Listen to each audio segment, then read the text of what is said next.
lights over here, man. Yes, Mr. Daniels. Come on, lads.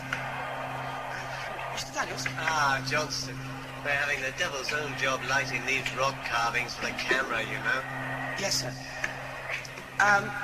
Signal dispatched, sir. Good. What do you think, then? Enough to chill a fellow to the bone, aren't they? Some of these markings, we found them on those things in the ice, didn't we? Yes. So what did Professor Howberry have to say, then? Oh, got a reply here, sir. I say, you're all right. You're shaking like a leaf, man. Am I? Sorry, Mr. Daniels. It must be this place. Yes, I know what you mean. Still, all part of the archaeologist challenge. Yes, sir. Read it out, old chap. Yes. Tremendous news. Confirms my Antarctic theories. Will rock a civilized world. The Usain bigger than London sounds incredible. Could not continue with dissection. Dogs uncontrollable. Eagerly await further news. Old fellow sounds fit to burst himself with envy. Bet he wishes he was here. Rather him than me. Oh, come on. Good God, what sounded like the aeroplane? But come on, man, I could have sworn. Frederick! Sir?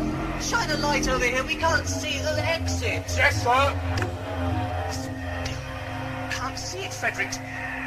Quickly, man. Try down here. This is ridiculous. Just can't find it, sir. It's gone. Oh, Mr. Daniels, it was here. The doorway was here. I remember that there was a short corridor, then... The wall must have moved somehow. I didn't hear anything. Oh, my God. This must be what happened to Smithson's part. Johnston, calm down. Get a grip of yourself. There must be... What?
said the sea air would be good for me, Doctor.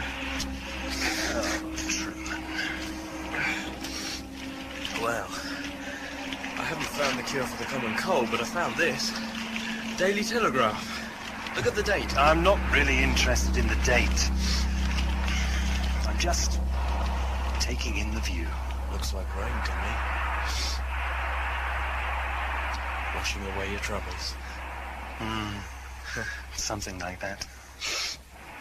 It's 1929. Yes, that would explain the lack of pollution. April the 5th, if this is today's newspaper. Interested in the headlines? No. Not very interesting. Look at this. It's about you. What? Well, could be. Intrepid aristocratic explorer. I'm aristocratic, am I? Well, you're a lord of time. This is about a Lord Barset. He's off to the Antarctic.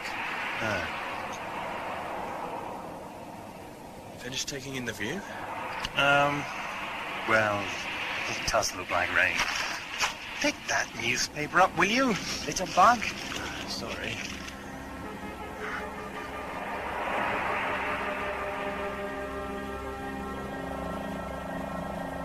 What do you want me to do with this newspaper? Leave it on the chair. I'll file it under mildly interesting historical paraphernalia. We're going, then? Yes. It was just a short stop. Do you mind? No.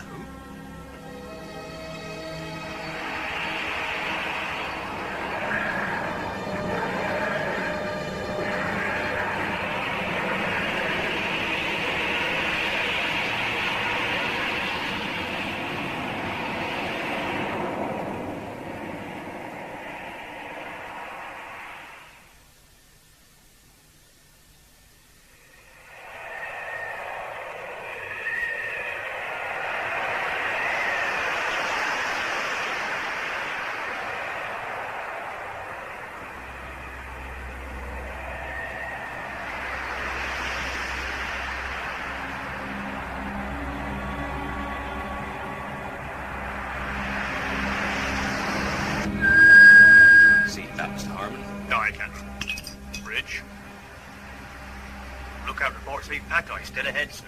Engines dead slow, Mr. Harmon. Oh, dead slow, aye, sir. Helm hard starboard. Hard to stop, and I can. I thought as much. Antarctic winter's on its way. We'll be lucky if the ice lets us through to the landing point. So it's huskies and sledges then, sir? We'll get as far inland as we're able. Watch for any thickening of the ice. I'll be in my cabin if you need me. There's some rethinking to be done over those charts. Aye, sir. And if you see Harriet, send her down to me. I want a word with that girl. Oh, don't be too hard there, sir. Well, it was only a bit of a jape. Jape, is it? I have enough trouble keeping the crew shipshape on a voyage like this without a daughter of mine. Drinking and brawling on deck. Aye, sir. Oh, I dare say you do find it a mite amusing, mister.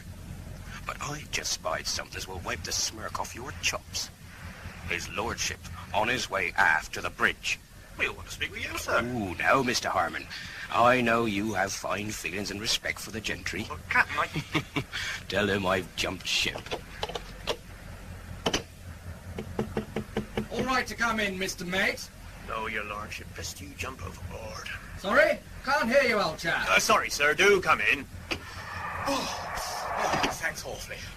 Thought I'd check before stepping on bridge, maritime protocol and all that, huh? No, you needn't trouble yourself with that, Lord Barset. After all, you chartered the ship. Yes. The SS Rochester's a fine ship, and you fellows know your job. Best I keep out of the way. Right you are, sir. There was just one thing, though. And what would that be, your lordship? Oh, no need for that, old man. No. Well, I was rather hoping to speak to Captain Winters. Well, I'm afraid he's attending to important matters just now, sir. I see. Oh, well, in that case... I don't suppose I could help in any way, sir? Well... yes. Yes, I suppose you could at that. Yes, you see, I couldn't help noticing a slight shift to starboard just now. Am I right? Oh, yes, you are, sir. Might I inquire... Well, I know this is probably none of my business, but doesn't that put us off course quite a bit? We're already 2 weeks late, and Professor Howberry is in rather dire need of all that scientific paraphernalia we've got lashed to the decks down there. Well, Lord Barset, you see, we had to go hard to starboard. All the lookout reported... Oh, excuse me, sir. Bridge? What is it, Mr. Harmon? Our lookout reports more ice ahead, your lordship. Oh, Oh, sir, no, not another change of course. Well, you see it up ahead, sir. I see. Is that bad news? Well, shouldn't be. It looks quite thin. Still, best go all I can. Let's see what he has to say. What on earth's that? Looks like some sort of swell. The ice is breaking. Ow! She's missing over the port. Hold on, your lordship. What on hell's name is happening, Harmon? I leave the bridge.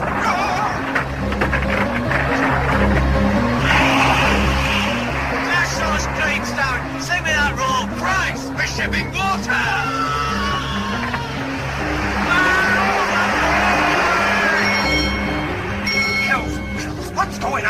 interesting cargoes. Professor Howberry's crates! Captain Winters, you must do something! All my years at sea, I've never witnessed the like. The sea around us is as calm as a frozen pond. Yet the Rochester is rocking as if she were off the horn.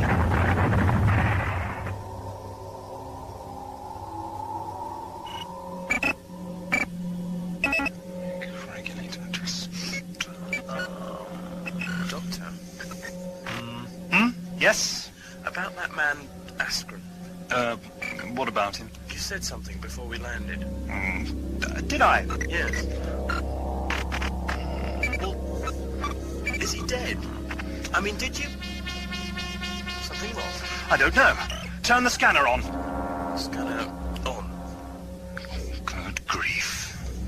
I take it you recognize him. Oh, yes. You? It's him. Justyce. Now we know. Now we're sure. You doubted he existed. I don't know. I hoped he was a bad dream, a phantom, no substance. But there he is. No face, no expression of intent. I think it's time we find out just exactly who he is. He's really there, out in the vortex. These are the coordinates. Aren't you? What's worrying? The prospect of confronting a nightmare. Maybe the only way to banish it, Doctor. Hold tight, Mr. Crouch.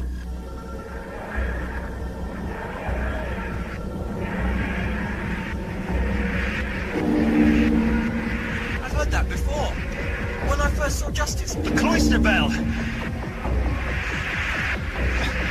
What's happening? What's happening? What's happening? What's happening? I don't understand. I can't seem to focus. And everything's blurry. Oh no! How can he do this? What? I'm going for a slingshot rematerialization. Where? Are we going to confront Justyce? We can't. These coordinates are for a non-existent location. They're a nonsense. If we follow them, we'll literally cease to exist. It may already be. It may already be. It may already be. It may already be. It may already be.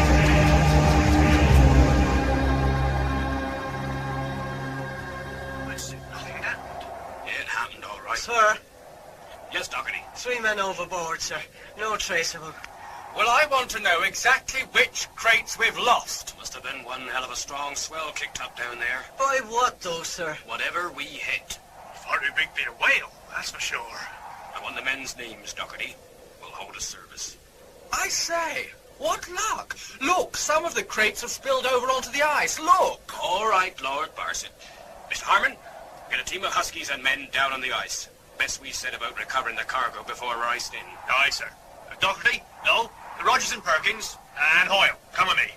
Harriet. Harriet. Anyone seen my daughter? No, sir. Harriet! Harriet! She was on deck when it happened, sir. I see. Captain, just like that damn girl. Get herself killed before I could tan her damn brutish half-Eskimo hide. Damn it, I'm all right, man. I know the sea. Get that damn cargo off the ice. Aye, sir.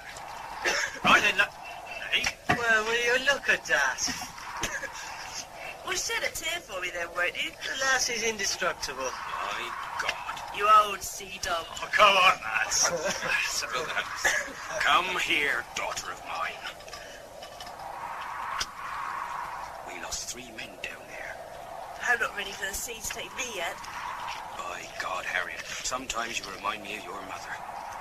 Get going, Churchko. Aye, sir. But, Miss Winters, have you any idea what might have caused this to happen? I wasn't really in a position to see. I had half the ocean in my eyes. Harriet. Your lordship. What was that? Probably the ice moving, most likely. So, we'd best get on with retrieving your precious cargo.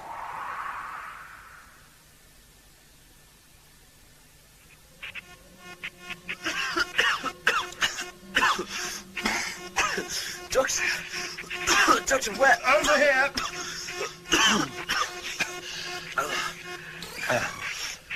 That's better. Atmospheric filter pumps should clear up the smoke in no time. What are you looking so pleased about? The place is a mess. We're alive, and we very nearly weren't. Besides, the damage is reasonably superficial. Reasonably. I see the slingshot worked. Temporal settings unaltered. April the 5th, 1929. Thereabouts. We seem to have returned to our departure point with minor spatial displacement. Must say, I didn't expect it to be so accurate. Oh dear. That shouldn't have happened. Spreading. Quick, have you got a fire extinguisher or something? Sprinkler system? Yes. Should have. In fact, it should have engaged automatically. It didn't. No. Damn. I see. I don't see any water, Doctor. Those flames are getting worse. I'd say they were positively flourishing. Primary anti-fire systems are burnt out, I'm afraid. So you're just going to let the console melt while we're roasted? Come on, there must be some water in the TARDIS at least. I expect there are, but... Ow! Controls are hot. Surprise me. Just checking that the secondary failsafe is on. It is. Oh, good. Good and bad. Secondary failsafe seals all routes to the rest of the ship. There's only one way out now, and that's outside. We don't know what's out there for sure. We might not be able to breathe. We certainly won't if we stay in here. The TARDIS intends to rob the fire of one rather important ingredient. No, you mean oxygen? Yes.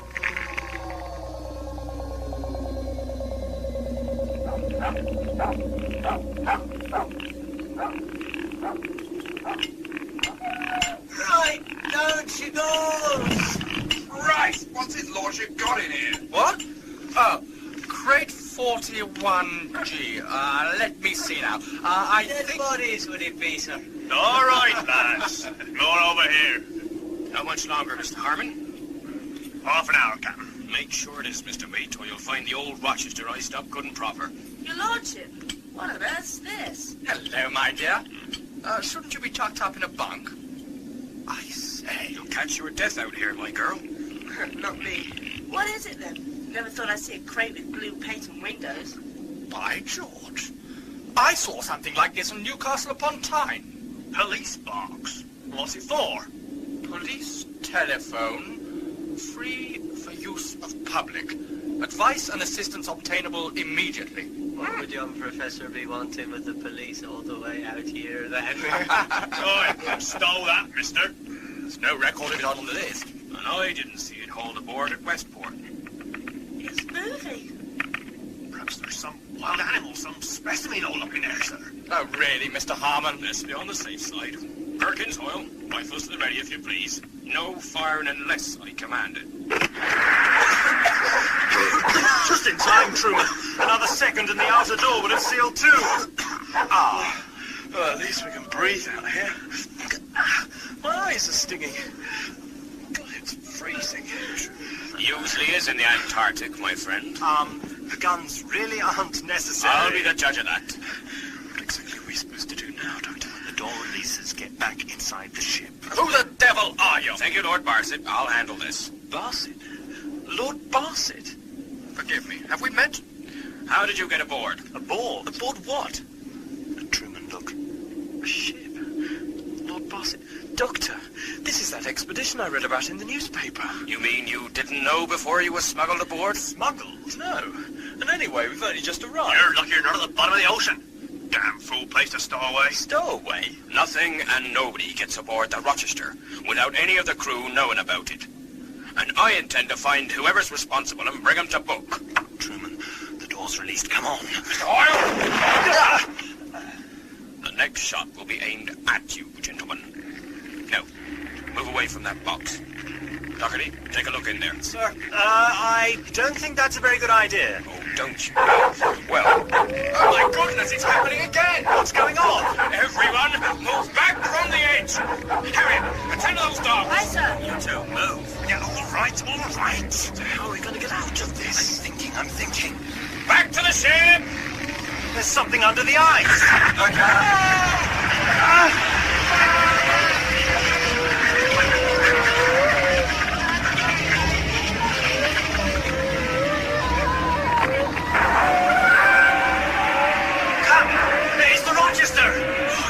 God's truth, look at that! wrenched open. Abandon ship! Abandon ship, lads!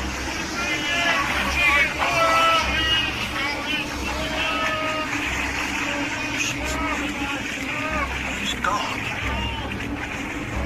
Prepare to assist survivors onto the ice, Mr. Doherty. Aye.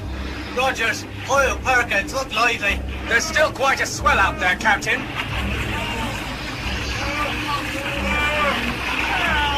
They're being dragged under, Captain. Swim!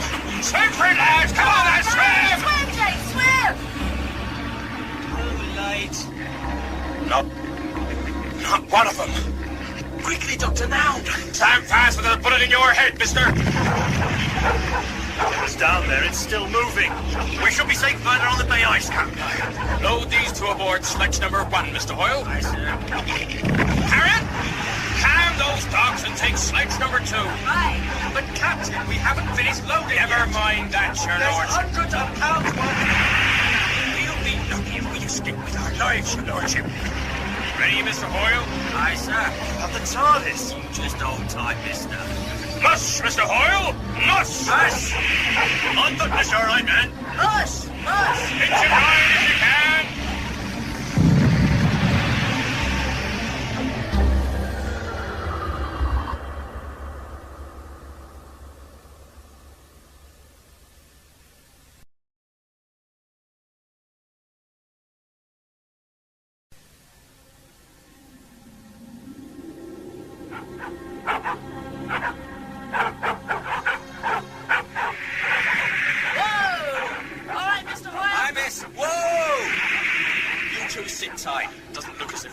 Choice. Right enough, they're frightened, Truman. There's no sense in provoking them. They're frightened. Come on, Dad.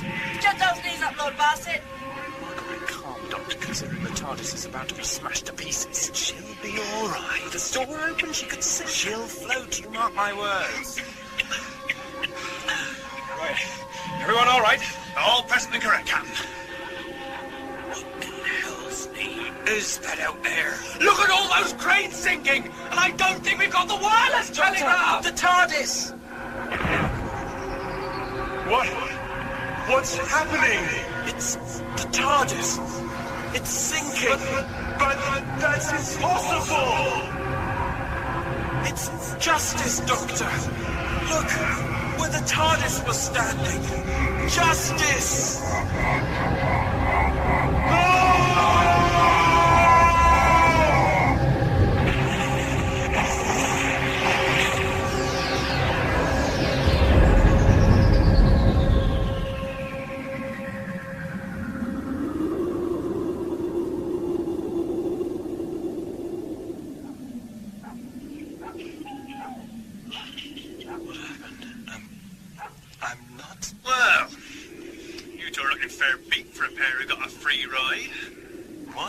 Looks like you lost your hideout then. That blue crate.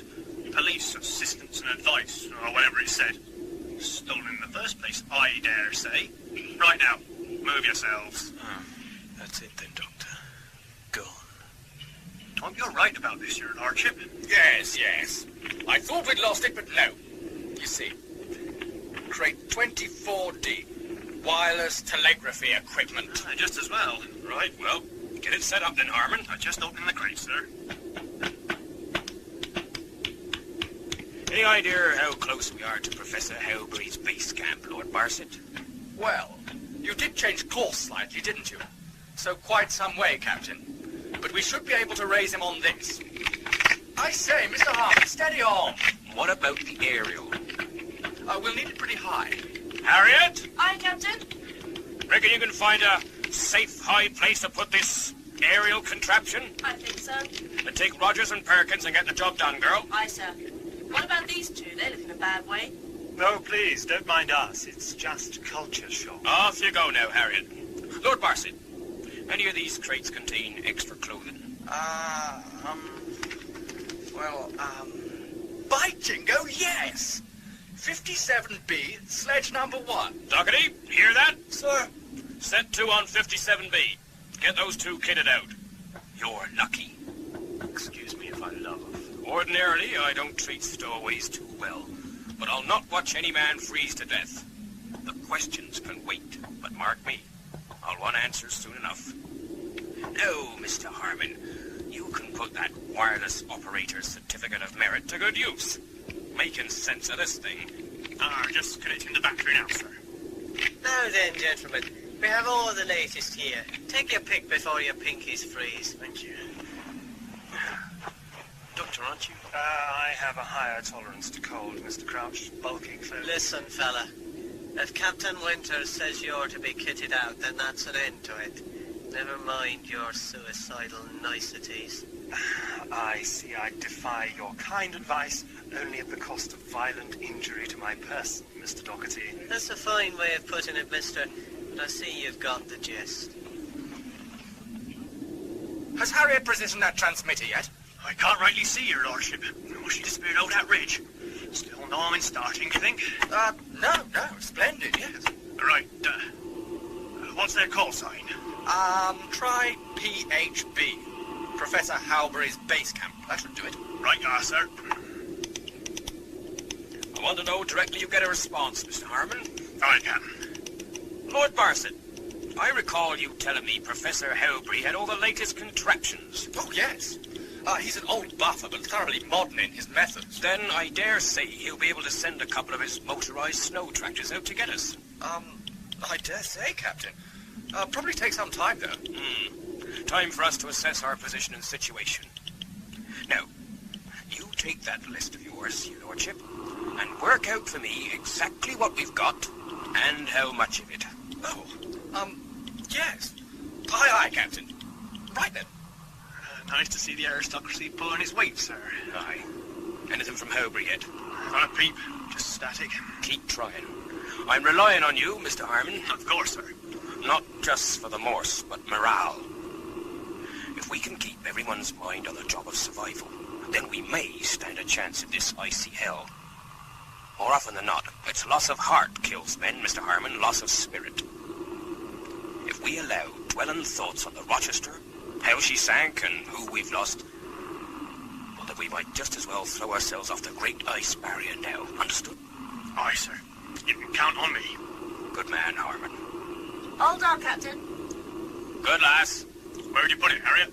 On top of the ice barrier. We found an easy route up. Well, that's good news.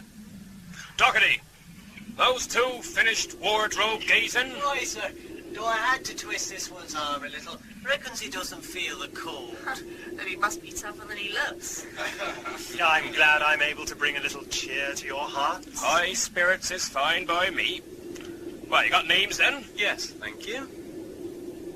Stowaways or no, we're in this fix together.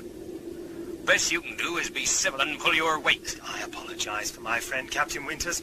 Like myself, he's a little perturbed by our circumstances and the loss of our... That crate? Important to you, was it? Very. Well, so was the Rochester to me, young man. Truman. What? Truman Crouch. You asked for our names. Mine's Truman Crouch. And I'm known as the Doctor. Are you? Well, no, that's just dandy. But mark me, you can forget about your blue crate. It's dead and gone. Like most of my crew. You... Captain, sir. What is it, Mr. Harmon? I had something for a moment. Oh, damn, it's gone. Try again, man. PHB. Shh, be quiet. PHB. They've replied with the same code. Oh, could it be some kind of echo? No, sir. Not my hand. Definitely another signal. There it is again. What are they playing at? PHB. What is it? Professor Howberry's base camp. They must understand. Hold on.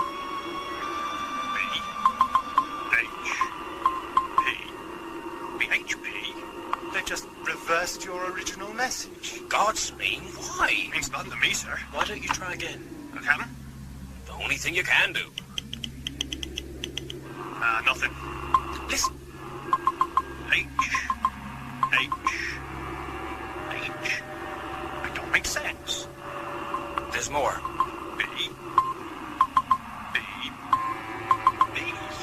Utter nonsense. Sounds like they've all gone mad to me. Those bad atmospheric conditions. Weather's worse than...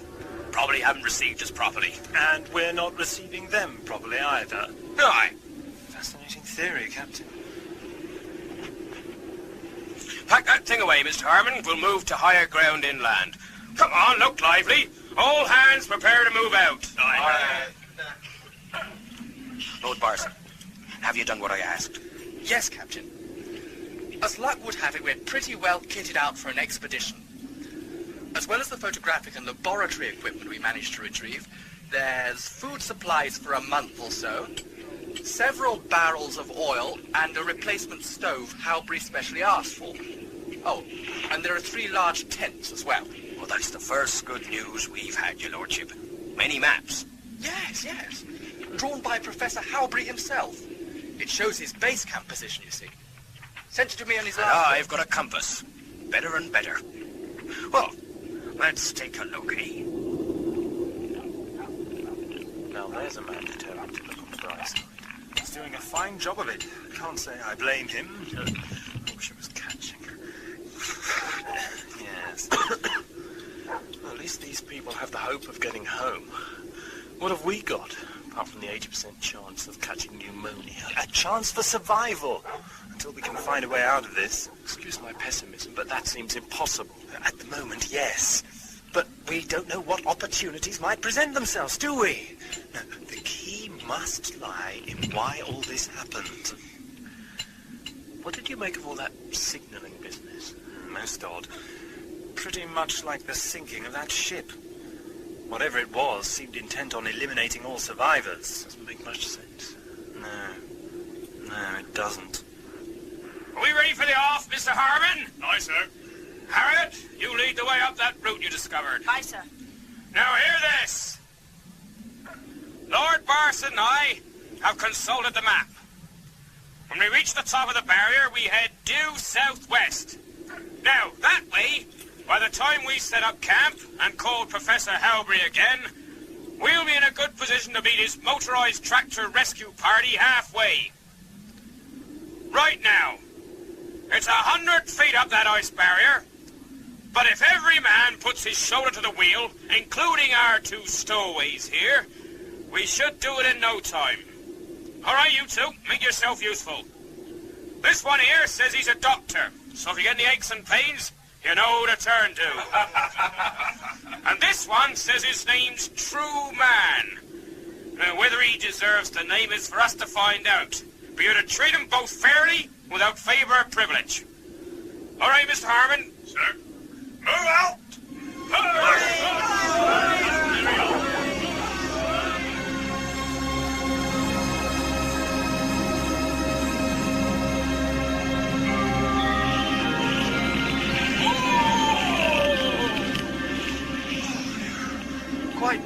Quite a haul.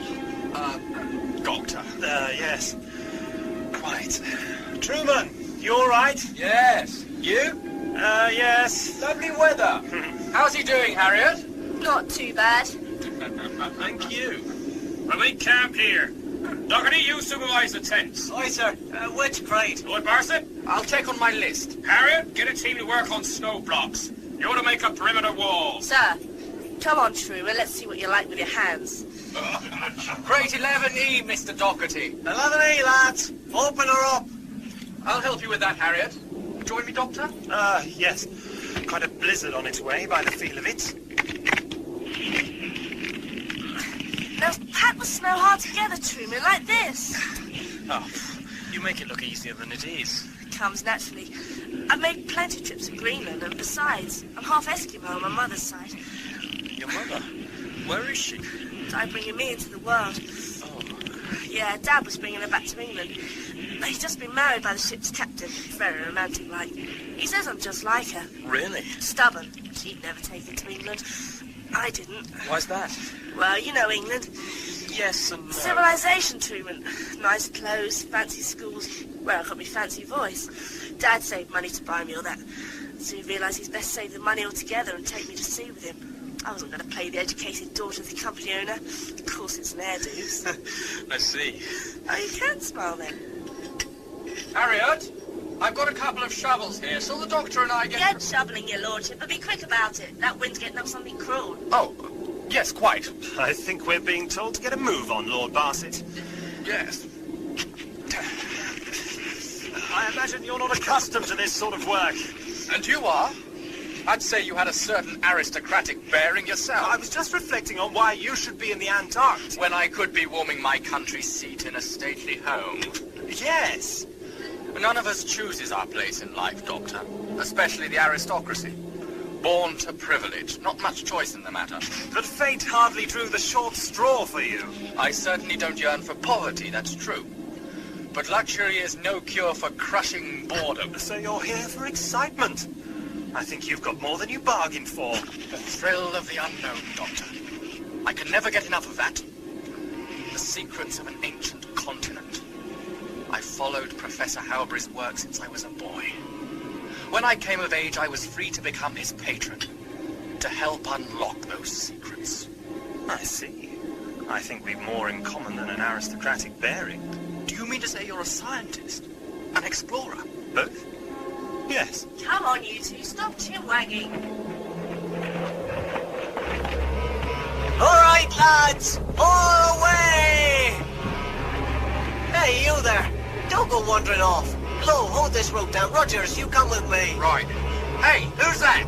Can't see through this damn snow. Must be Perkins. Get back here, man. Perkins is pitching the other tent, Doherty. And hold it down. Rogers, you're gone!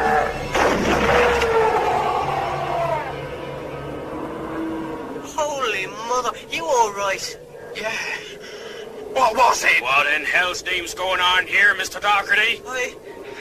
What is it? I thought I heard a shot. How you did, Mr. Mate? I say, everything all right, is it? Dad? I'm waiting, Mr. Doherty. I don't know, sir. Rogers?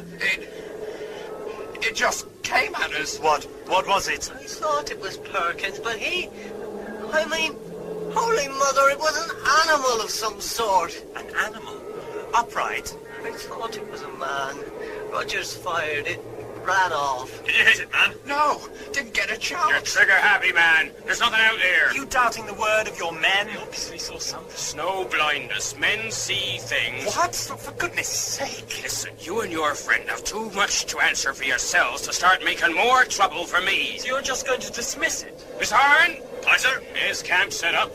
Tent's up, sir. I reckon there's more work beyond the wall, though. Won't take long, Dad. See that it don't, girl. Aye, sir. And, Doctor, maybe it's time some of those questions were answered. Captain Winters, I appreciate that your To be position... frank with you, Doctor, I don't give a damn. What the hell?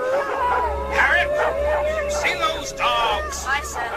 What's the matter with them? Something's upsetting them. Quiet now! Shut up! Listen! I can't hear his own thing! No, there's something else. Can't you hear it? Yes, I can. A sort of high-pitched... Very What on earth are you I people can hear on? it, sir.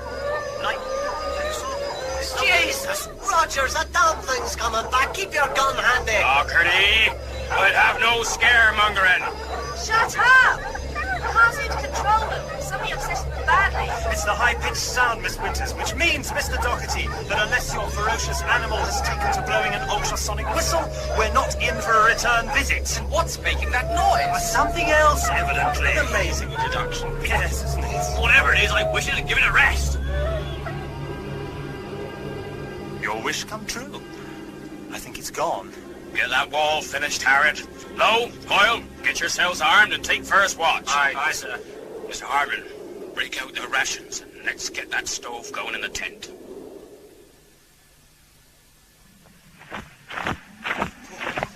Fasten that tent flat, Mr. Doherty. Aye, sir. Now then, this is the map that Lord Barset has kindly lent me. It's drawn by Professor Howberry himself, so that vouches for its accuracy. Now I've calculated our position as here. And this is Professor Howberry's base camp at the foot of these mountains. No, I know it's a long way, but chances are Howberry's men will get to us first. However, even if they don't, we have enough supplies and provisions to make it all the way. And when we get there, Howberry's lot can look after us until the first opportunity to fly us out, back to civilization. I think you're overlooking one problem. Never mind that. It's time for you to explain yourselves. You wouldn't understand. There are other explanations more urgently required, Captain Winters. You'll answer to my requirements, Your mister. requirements? We're stowaways. We got someone to hide us aboard your ship in a little blue box, all right? Does that make sense? What are you going to do now, shoot us? Well, I might just do that, mister. I say, steady on. Who we are or what we're doing here is irrelevant. You'd better start asking yourself some more important questions. Like what? Why your ship sank? Why Howberry's base camp signaled gibberish? Belay that! I'll hear no more of this talk. Captain, your motives are very laudable, but there comes a time when avoiding unpleasant facts becomes downright dangerous. Dangerous? How do you mean? There's something very bizarre going on here. And that's just your field. Is that what you're saying, Doctor? Yes, I suppose I am. I say, this sounds rather exciting. Makes sense we ought to be at least wary, sir. I'm still in command of this group, Mr. Harmon, unless there's a mutiny planned. Oh, no, sir. I've been a mariner all my life, and I've been on many a voyage to this place and places like it. I know what the dangers are, and what to be wary of. So I don't need scaremongering stowaways and trigger-happy deckhands dictating to me. Not again. I don't know, sir. Hadn't we better go and have a look? Well, Captain. Aye.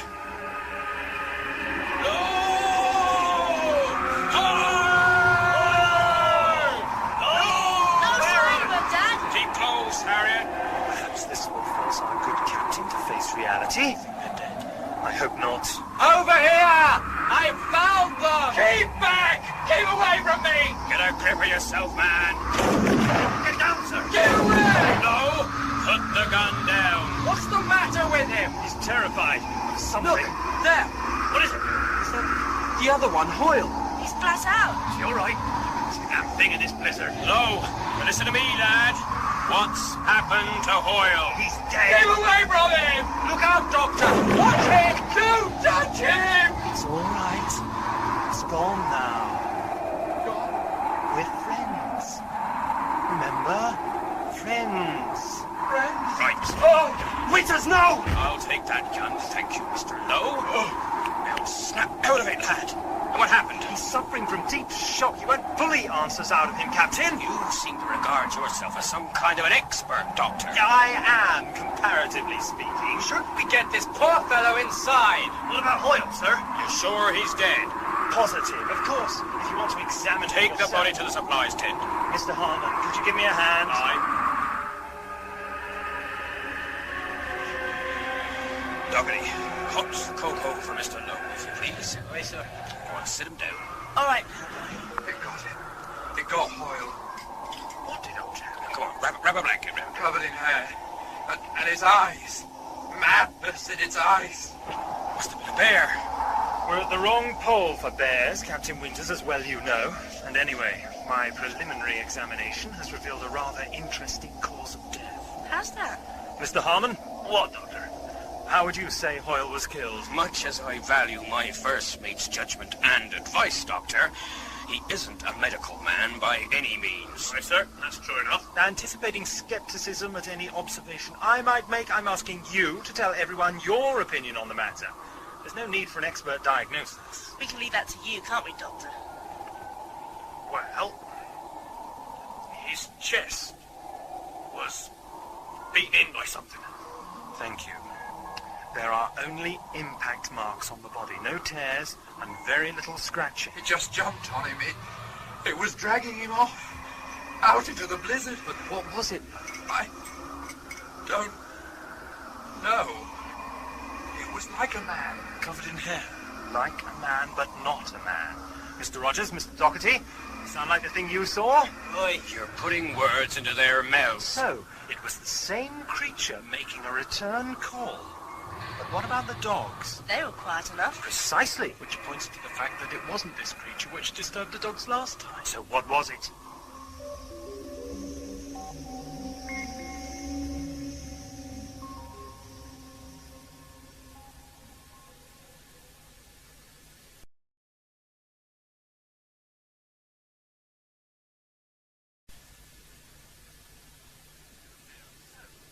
Same creature making a return dogs. They were quiet enough. Precisely, which points to the fact that it wasn't this creature which disturbed the dogs last time. So what was it? I say. You mean there's something else out there as well? That's enough, gentlemen. If you please, your lordship. Now, I'm no fool. Now you're putting words into my mouth. It's plain to see that there's something out there. A homicidal penguin, perhaps? But whatever it is, it isn't armed and we are. Now, we've plenty of ammunition, and what's more, I intend to double the lookout. Perkins, Doherty, feed up to it, lads. Aye, sir. We're fine. That's the spirit. You'll join Harmon and me on first watch. Rogers, Slow, Harriet, and Truman will take over later. For now, get some sleep.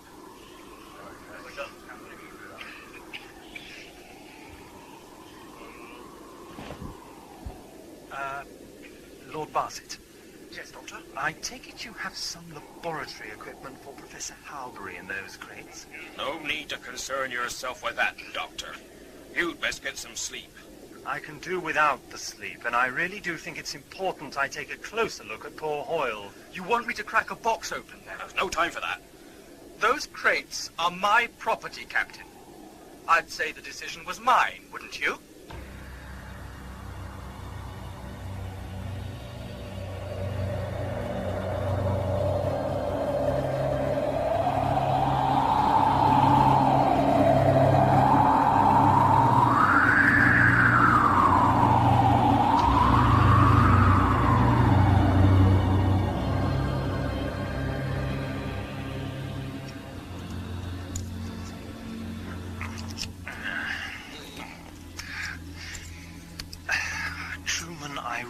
It doesn't get particularly dark here until the winter, but I would appreciate it if you held the lamp still. Sorry, I thought I was. This is quite intricate work, you know. I need to see what I'm doing. It's bad enough working with these primitive... Look, would it help if you tried to look at where you were holding the lamp? No. What? No. It wouldn't help if I passed out in Hoyle's major intestine. You must banish squeamish thoughts from your mind, Mr. Crouch. I've tried. I'm afraid my stomach keeps reminding me of them. Well, it doesn't matter now, because I've finished. Have you covered the body yet? Yes, you can turn round now. You all right? None of those opportunities have presented themselves, have they? I don't know. I've been thinking about what happened to the TARDIS. Did it fall or was it pushed, you mean? By Justyce. Yes, he seems a formidable and resourceful sort of entity. Yes. Strange he should resort to knocking the TARDIS into the water when he's probably able just to dematerialize it or something. Or maybe we were seeing him give the stamp of approval to someone else's actions. You mean something intelligent under the ice that wanted the TARDIS? Or wanted anything that was on the ice. Well, this is also vague, Doctor. Yes. It doesn't get us any closer to recovering the TARDIS. Well, I suppose with the right raw materials, I might be able to rig up some kind of remote calling device for the TARDIS. It's 1929, Doctor. Yeah, and it'd be like mending a watch with mittens on. Professor Howberry might have some useful equipment I could borrow, of course. Oh, yes, he might have a tin opener. Yes, I see what you mean. And then there's Lord Barsett. I think he's quite impressed with me. He's got a healthy penchant for the unknown. Perhaps when all this is over, I could convince him to fund a salvage operation to recover the TARDIS. You think that's possible? Well, Barsett's got the money, hasn't he? You said when all this is over. Yes. I'm afraid our prime objective must be to survive and make sense of this little crisis. A crisis? You really think things are that bad? Yes. Shouldn't you... I couldn't sleep, old man. Can't say I blame you. Found anything interesting? Yes. These brown hairs. This creature can't be in its natural habitat. No, I suppose not. I say, Doctor, you don't suppose it could be one of Howberry's lost civilization bots? That I don't know, but I can tell you what I do know, though. What then?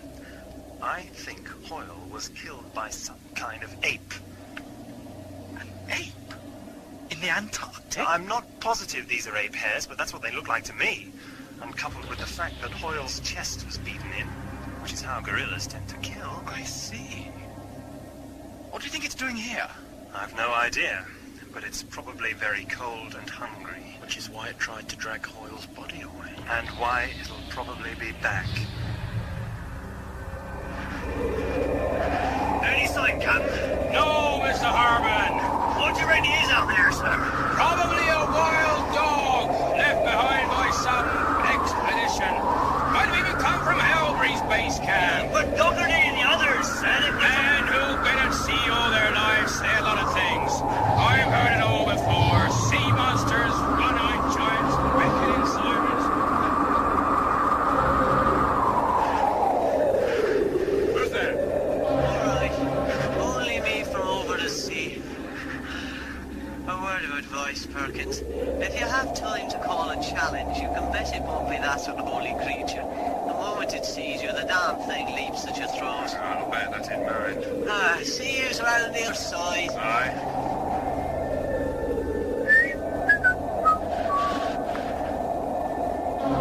Hello? Is that you again, Dougherty? Dougherty? What the hell are you doing here?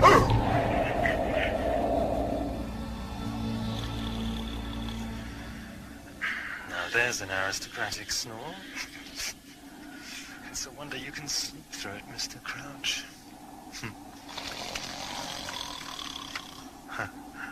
Oh well. Best not waste valuable time.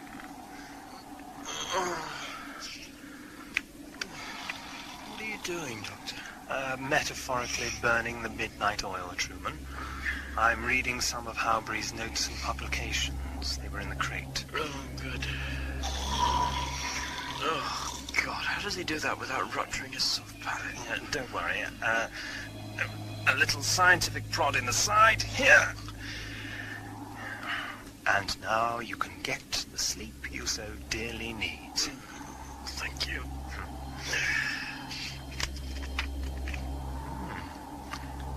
Interesting stuff, Professor Howberry. Very interesting stuff. What? Truman. Truman. What is it? Be quiet. What is it? A return visit from our simian friend, I'd say. Wake Bassett. Lord Bassett. Huh? What? Shh. I say. What's that? I say, you don't think... Shh. Yes. What do we do? Is there a gun in here? No. Damn it. Oh my... Calm, everyone! It's seen us, that's for sure.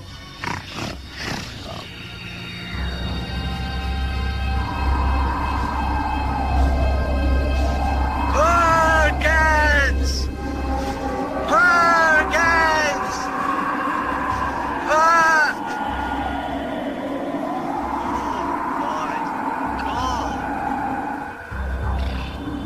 We're right about to make an aim. Somewhere between ape and man, I'd say. I think it's intelligent. Just about intelligent enough to know it's found shelter and food.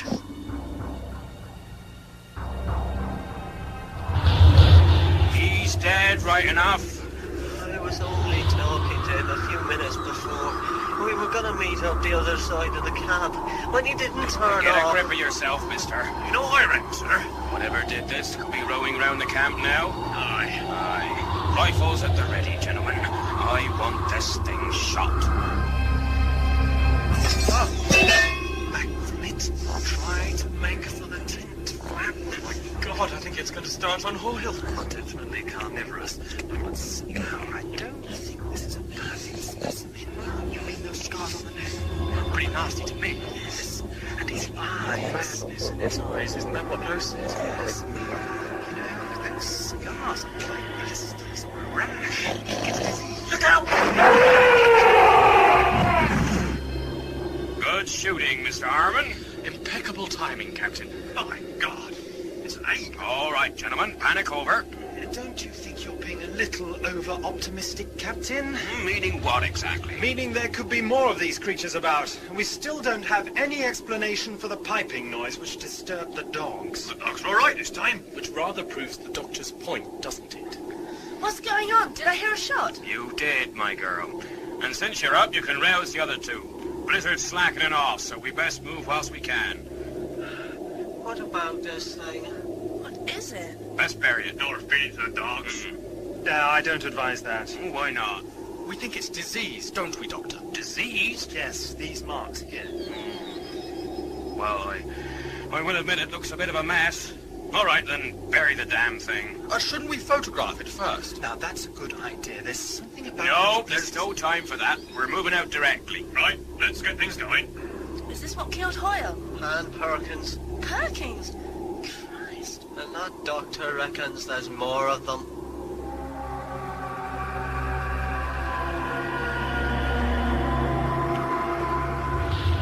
We're making good progress, Captain. The flowing winds helps the treat. Aye, Mr. Harmon. Let's hope this milder weather holds, huh? Sun don't fall so low in the sky now. Must be nearing the pole. Aye, sir. Hey, Doherty! Doherty! What in Hades is the matter with the man? Just standing there looks demented. Get back to the sledge, man! He doesn't seem to hear you, sir. Whoa! Whoa! What's going on? No idea, old chap. Look, it's Doherty. Come on, let's go and see. The man's drunk! Mr. Rogers, check the rum rations. Aye, sir. I say, everything all right, Captain? Doherty's hit the bottle, that's all. Well, we'll strap him to the sledge until he sobers up. Time enough for punishment later. Doherty. Doherty, what's the matter? You'll get no sense out of him, Doctor. I can't smell any drink, can you? I can't smell anything. That'll be the cold air. Get this man strapped down Rum onto... rations untouched, sir. What the devil's wrong with him? I don't know. But I wish he'd give it a rest. He's damn unnerving. He'll parry it with the dogs, Mr. Harmon. We'll be moving out directly. Nice. Well, Doctor? He's in shock. Shock? What's that supposed to mean? I'm sure you know. Perhaps you're feeling a little of it yourself. Harmon certainly was. What are you talking about? The race memory. Lord Barsett? Well, you mean, do I feel anything strange? Some trepidation, I suppose. But more since you saw the ape? Well, yes. Yes, I suppose you're right. That's fear of the unknown. Every man feels that. It's how you control it that counts. This is more than fear. It's something from the past. The past of the human race, reaching out and tapping you on the shoulder. But when you turn, there's nothing there. Nothing except yourself and your ancestors. Hey? One of Mr. Darwin's friends, are you? It affects some more than others. Mr. Doherty, Aye. are you all right now? Aye, Doctor. You said there might be more of those ape things. No, I was mistaken. Oh, I see. Let's get back to your post, mister. Aye, sir. Dashed odd. He should be all right. But I'd watch him if I were you. Telling me how to do my job, eh? So Doherty's more sensitive to his race memory than the rest of us. Perhaps. Plus the fact that he's had direct experience, an encounter. Something from the dawn of humankind. I say. Exciting enough for you, Lord Barsett? I have a feeling there's more to come. That's as may be, young man. But Looks like you spoke too soon, Truman. shut those dogs up, Mr. Harmon! Don't know what's got into him, sir. What do you think it is, Doctor? I can't hear the whistling noise this time. Dogs have an acute sense of smell as well as hearing. Hold 'em steady, Mr. Harmon! Seems to be something overhead that's bothering him. Wind's changed direction, Dad. There's a headwind now. What is it, sir? What's happening? Stand fast, Mr. Doherty. What are we going to do, Captain? Damn it, man, I'm thinking on it. Dad, they're just not settling. What do you think it could be out there? Get everyone everyone armed, Mr. Harmon, and keep an eye on Mr. Dockery. The man's a mite jumpy just now. Aye, sir. I take it we're not going to sit here until the Antarctic night descends upon us. I'd hate to end up like dear old Scott. All right then, Doctor. You seem to know it all. What can we expect to find out there? Something that the dogs don't like, and that's for sure. I'm asking you a question, man. Sir, am I to arm these two? Not for me, thank you. Bad for the health. You'll take a weapon and hang your principles. If there's something that needs shooting out there, I want all the firepower I can get. Letting fear get the better of you, Captain. If you're trying to undermine my command... I'm not interested in a mutiny, Captain Winters. I just want to be sure that the man at the sharp end isn't going to let fear motivate him. I say, steady on, you two. All I'm asking is what I can expect to find out there. Another of Mr. Darwin's apes? I don't think so. I didn't ask. Truman's quite right. The dogs weren't disturbed by the ape the last 2 times. So, it's something else upsetting the dogs. It was a long way from home. How on earth did it get here? Perhaps it isn't a question of geographical distance. What? Well, we can't just stand here conversationalizing. You're absolutely right, Captain Winters. Shall we go and take a look?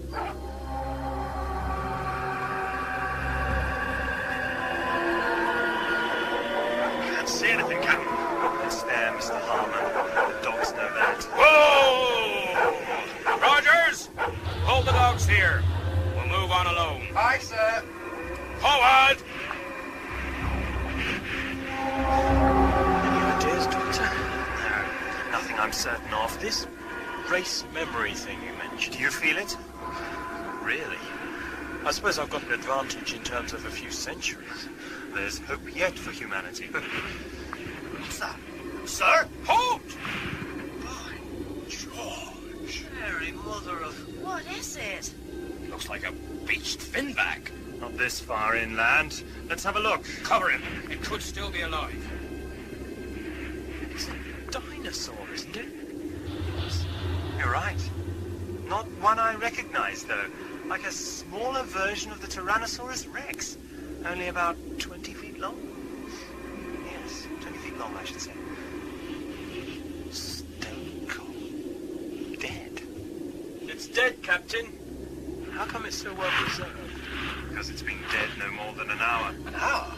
How on earth can you tell? There's not much snow on it for a start. Yes, and it's still slightly warm here by the mouth.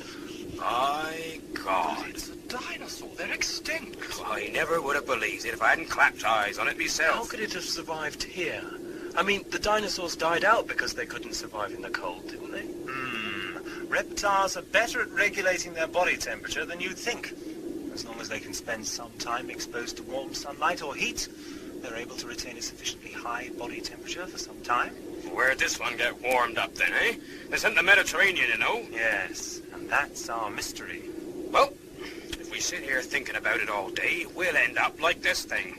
We gotta keep moving. Captain Winters, I must insist we photograph this beast. It's a scientific breakthrough. We haven't the time. Maybe time's not all you have to worry about. Well, what are you getting at? Well, look at your crew, Captain. They're frightened men. Now, if you can diffuse their tension by getting them to pose in front of this thing for photographs... Splendid idea, Truman. Well, you may have a point at that, young man. I'll get Lowe to break open the photographic crate. Just don't take too long about it. Mr. Harmon, check on Rogers and the dogs, huh? Well done, Mr. Crouch. Well, have you seen their faces? If we're going to stay alive to find the TARDIS, we need reliable men, not lost souls demented with fear. I agree. But your photographic session throws up an interesting point. What's that? How's your history? I certainly don't recall any photographs of dinosaurs being taken in 1929. I say, Truman, would you mind giving me a hand with this contraption? Oh, right. Last time I had my picture taken was on Brighton Pier. There weren't any sea monsters supposed in front of there. I reckon the dogs would have preferred it that way this time, miss. Now then, let's have Truman, Harriet, and Mr. Lowe for the first snap. Come on, it won't bite. Righto. You're not a man to have your photograph taken either then, Doctor? Oh, I expect I shall be forced to parade myself in front of the lens soon enough, Captain. I've been thinking about what you were saying about this race memory thing. Have you? I've been close to death many a time, Doctor. But I never felt nothing like this before. It's like there are links here. Links with the ancient past of this planet. You know, you sound like Professor Howberry. You've read his work? No, but I talked with him. I was the one who brought him out here in the first place. Here, you found something there? Something that's worrying me. The ice mantle should be around 10,000 feet thick here. Look at these cracks. They look fresh. They lead right to that dinosaur. You mean when it fell, it split the ice? Which means that the ice here is perilously thin. Oh my God! Truman! Get clear of that thing! The ice is giving way! Oh my word!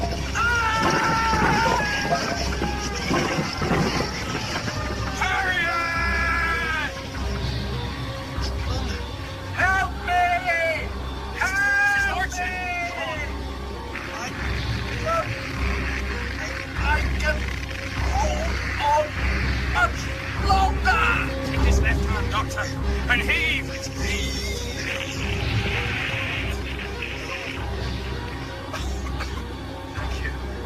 Is everyone all right? Whoa! Oh my God, what's happening? We heard the noise, and the dog shut up, and We've lost him. That's Winter's low, and that young fella just swallowed up into the bowels of the earth.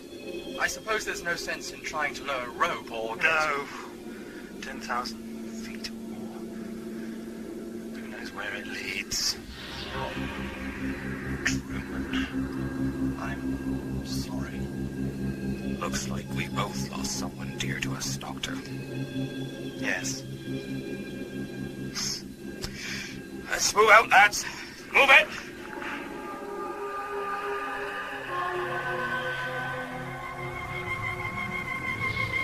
What? Truman! Harriet? Harriet, was that you? I can't see anything. It's gone dark again. Do you know where we are? No, we fell through the ice. We should be dead. Ah, my ankle hurts. Where? I'm here! My God, but... Oh, The lights keep coming on and off like that.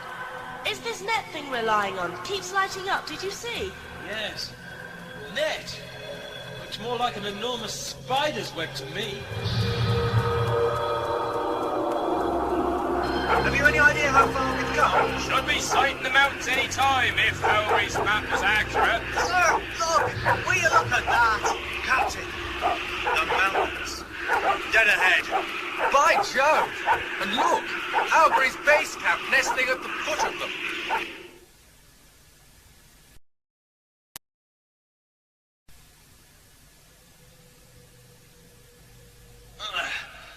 I hate to think how far we've fallen. By the looks of it, there's a long way to go below us. Low! Low! Low! No sign of him. We're lucky to be alive. I can see some light. A room or something. Over there, behind you. Yes, I see it. You know, it's a miracle we didn't break any bones landing on this. Ah, I think I might have done my ankle in there. It seems to give with our weight, doesn't it? Better make for that light, I say. I think you're right.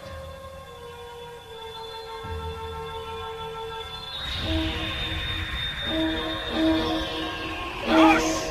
Hush! Hold on tight, your lordship! I haven't come all this way to fall off the sledge now, Captain. I can see the base clear as day now, sir. You'd think they'd seen us by now. Is that their aeroplane? One of them. They've got two. Would have had a third if it hadn't gone down with the rocket stuff. It was very quiet to me.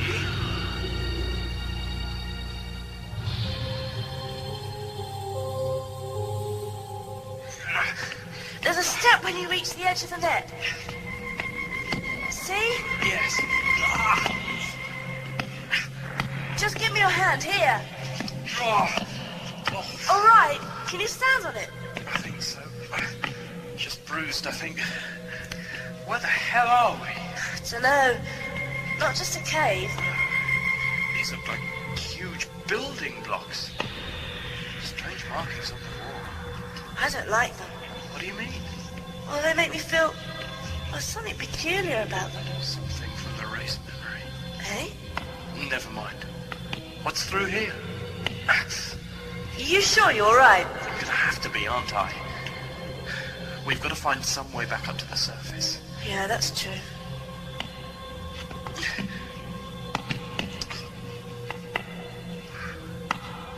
Looks like a shrine of some sort.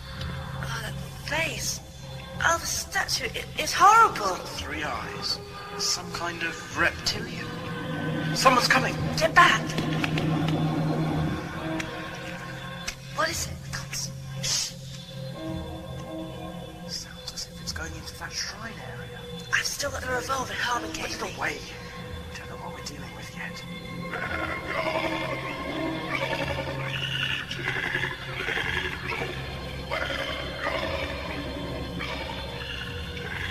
Oh my God. Is it back? I must... God. It's just like the thing in the statue. What? It's some sort of reptile. Upright. It's seen us.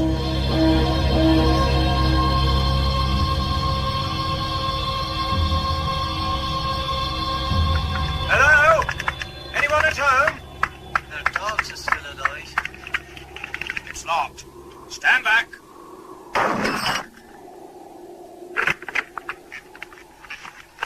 Hello? Hello? Where is everybody? Perhaps they've gone in the missing aeroplane. There should be 2 out there. Mr. Harmon, take Doherty and Rogers. Search the place. Aye, sir. Come on, lads. Oh, it's almost as cold in here as it was out there. Heating must be off. Over here. What is it? Oh. Lord. He's dead. Do you know him? No. What the hell's happened here? I think you'll find that everyone's dead.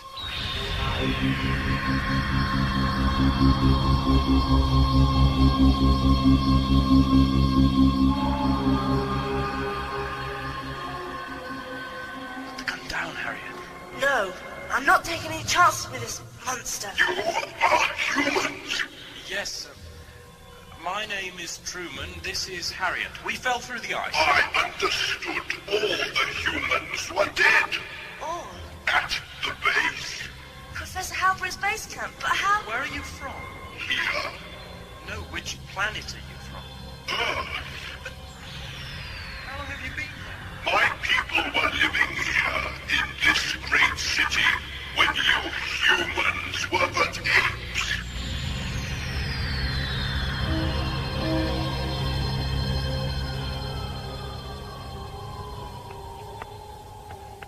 They're all dead, right enough. Must have been dead some time. They've let the generator run down. But I've got Doherty and Rogers working on it now, and there's plenty of oil.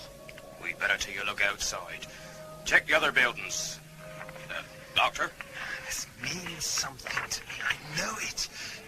Sorry. Seems the telegraph has been tampered with. Have you any idea what happened here? Well, strange scarring on their necks, faces and arms indicates that they died from the same thing that ape was suffering with. I'm trying to find more clues in Howberry's notes. Well, we'll be outside if you need us. Yeah, of course. Right then. Come on, Mr. Harmon. Any luck, Doctor? Perhaps. I found Howberry's body. I'm sorry. Did you know him well? No, not really. He was always too busy to talk to me. Just a childhood hero I was able to help. I didn't mind. I knew his work was important, but I thought, one day we might really get to know each other. Where is he? I found him in the generator room. Odd place for him to be. Ah, looks like Doherty and Rogers got it going. Soon have the heat on. Yes. Ah! E04.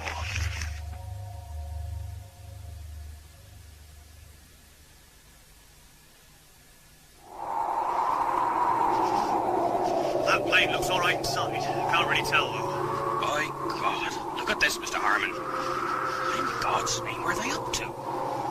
Digging graves. That's what they look like. All this snow and ice round the sides. Didn't get to bury anyone, did they?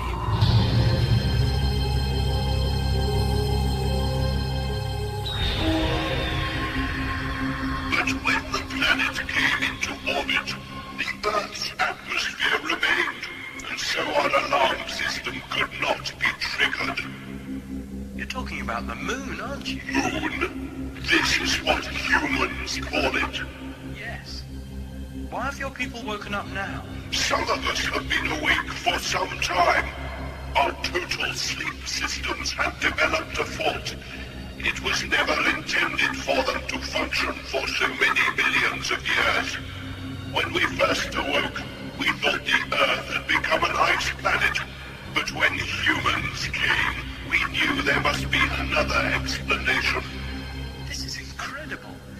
Your people once ruled the Earth during the time of the dinosaurs. And your people were unclean animals who raided our crops. But it's our planet now. You apes only developed because of our absence. So what are you going to do? Kill us all off, like you did Professor Harry? Just calm down, will you? Why should I? This filthy... You must come with me now. Put your gun away. Oh, you'd like... Harriet? What the hell do you think you're... Oh, my God. But it said... Still alive. You all right? I mean, I'm sorry, she didn't... God. Humans, not leave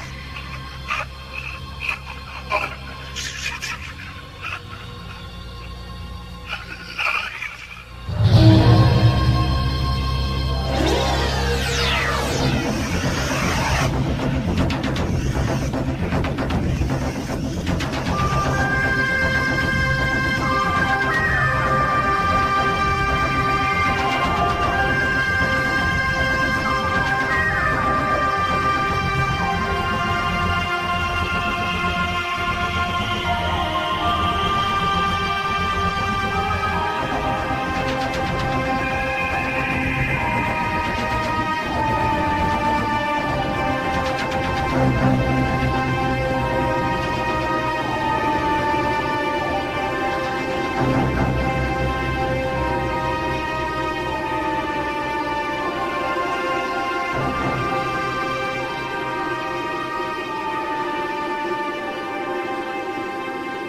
Audio visuals on tape.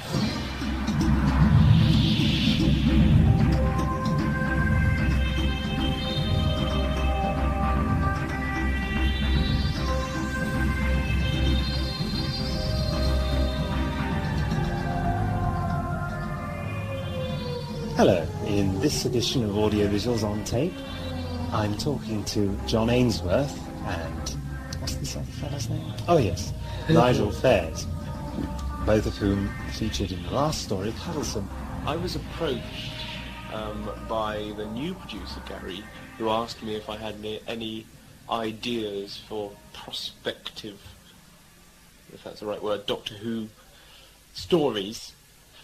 And I came up with, do you remember it's that day you came over to Maidstone? I came up with 3 or 4 ideas, one of which I was absolutely raving about, which was about an alternative universe, and time was slipping back all over the place, and the world was just going to finish, and Truman got stuck just before Armageddon and everything, and I was raving about this, and I'd written reams and reams and reams of paper, and Gary and Nick took one look at it and said, no, that's not very interesting, is it? Have you got anything else? And I said, well, sort of manic teddy bears injecting people. And they said, that's brilliant! What about the involvement of Askren? I wanted to be the one, obviously. but I rather hoped that I had been a little more of it than I was in Carney. In other words, not just turning up at the end saying, hi, it was me all along, which apparently is what you did have in mind. Was it? And then I think I got stroppy and said I wouldn't do it or something. Oh. And then you came back later and said, actually, he's in it all the way now. Yes. Well, I rather like the idea of you being a sort of master chap, like in Terror of the Autons, which is quite similar to Cuddleson anyway. Yes. I like the idea of Askren strolling around Earth in a suit and a tie. Yeah, running my own business. That's right, in his Rolls Royce. Let's talk about the recording session for Cuddleson. Well, it was rushed, wasn't it? But Michael! It was a pleasure to work with Michael Wisher. The thing I remember most about Michael's performance in Cuddleson is him miming the phone when he picked it up in the factory. And eventually, I believe that was turned into a push button. Oh no, it ruined the performance. Yes. He always turned in a jolly good performance. I think he enjoyed that one quite a lot, didn't he? Yeah, I think so. John, what about working with Michael? How did you feel Yes, working with Michael was, apart from the fact that it's brilliant to work with someone who's been in the series. Michael Wisher, who played Dad, was to actually act with him, someone I was watching when I was 5. It was very good, and actually to do the scenes with him actually improved my level of acting as well. I mean, probably my favourite scene in the whole of that play was a scene towards the end where we were arguing about doing the operation on the little boy, I think it was. And we first of all did it, and this was actually on recording, not in rehearsal, because I didn't rehearse with Michael beforehand. Michael just came on to the recording. There was no rehearsal with Michael Wisher. And we did this scene and slowly getting more and more angry with each other towards the end of the scene. And then Nigel said, no, stop. So why not start it with you already quite annoyed with each other? So there was no building up. We'd already, as if the argument had been carrying on. And that changed the whole scene, and that made it brilliant. Because Michael then just put in at the beginning, because I had the first line, but Michael put at the beginning, no. That's right. But Mr. Terry, and I was already shouting at him already, and the whole scene just transformed, and it was brilliant. I mean, we were both really... Actually, I think my favourite bit with Michael was the bit where he... was where he brought in the little boy and showed him his fish. Showed him the Cuddleson Pleasure Palace, and he was describing everything and all the creatures, because he obviously loved acting with that kid. Yeah. Did you notice? His sort of eyes were glowing, and his... Oh, there's a bit where he said something like, "Oh, don't you believe in Father Christmas?" No. And he obviously loved working with little Leon, who I thought was pretty good. Yeah, people say don't work with children. I mean, I think they were great. You. Yes. That scene where this is a time machine. You can go back. I mean, it was just he completely outclassed me in that scene. Well, there was sort of shivers running up my back when I was listening to the recording of that bit where he was playing hide and seek and all that. But there are a couple of professionals. They're both in professional pantomimes again this year, so they know their stuff. Talking of one of the boys in one of those things, you can go back and so on. Let's scotch this thing. A lot of people have written in and said, you've killed off Askren. Now, we were terribly careful to put in very careful hints about Askren and his fate. When I wrote that particular bit, I wasn't thinking of him saving Askren. I was thinking of him trying to alleviate the problems of everything else. The fact that the mother's gone through all this and seen her son die, the fact that the mother's died and this boy's left on his own. I think the Doctor was feeling far more for them at that point, although not earlier, than he was for Askren. So I don't think he went primarily back to save Askren, if he went back at all. Let's go back to basics. What about, first of all, Nigel? How did you first get involved with audio visuals? I played Ogolian, an alien who had a sword fight with the Doctor, which was brilliant fun, and also a beer-swilling prison guard, I think. It was a great pleasure, actually, to be involved in that capacity as the villain. It was great fun. I don't think I was a very good villain, but I enjoyed it. I think you were... I like the sword fight scene. Right? Yes, it's very much. This is how it should have been, Doctor. Yes. Gusulan's sword at Gallifreyan throat. Oh, God, yeah. Watch my eyes. Yes, that... Oh, God. And then, of course, when I heard I was going to be Truman Crouch and he was going to be a Dalek, I thought, oh, wonderful, I'll be able to do all sorts of Butch Watch My Eyes things all over again, and it would be great fun. But in fact, it turned out to be awful. Well, I think it was a matter of misdirection very often, because it was very confusing. I'd be in the middle of a scene, and I'd get this direction saying, no, that's too much like Truman. You're a Dalek now. And then I'd try and be more Dalek-like, and then I'd get directions saying, no, that's too Dalek-like, it's too obvious for the audience, so what do? It's very difficult playing a Who's giving you that direction? It wasn't sorts. me. It wasn't me, was it? No, I wouldn't. I never once told you to be like a Dalek, did I? I think Certainly not in secret. I've never told her. Be like a No. Well, I wasn't a Dalek at that point. I know.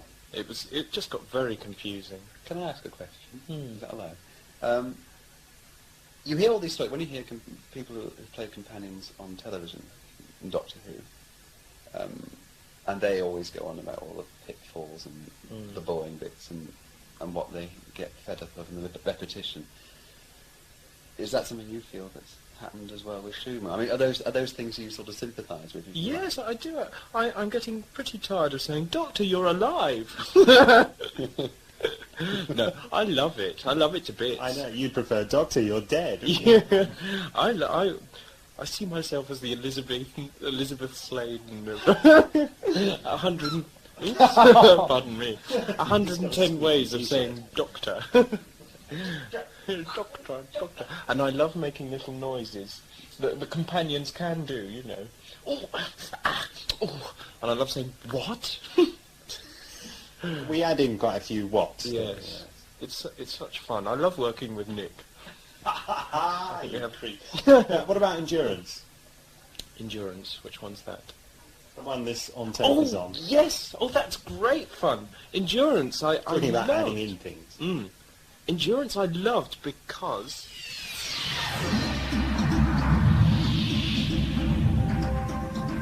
And you can find out why Nigel Fairs loved Endurance in the next exciting instalment of this Audiovisuals on Tape at the end of Endurance.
Bigger than London.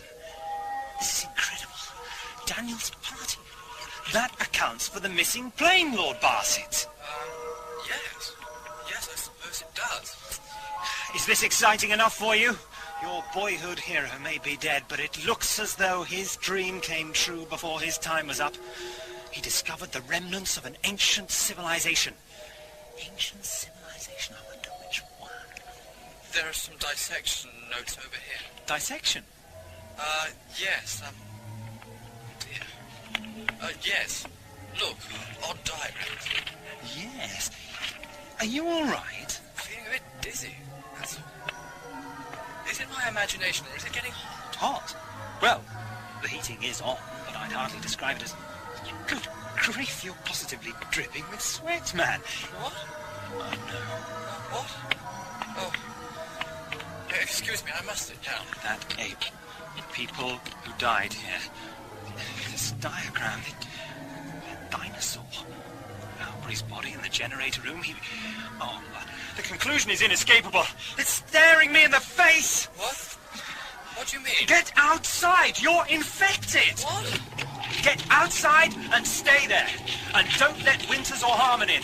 I'll get Rogers and Doherty. Go on, move! Oh.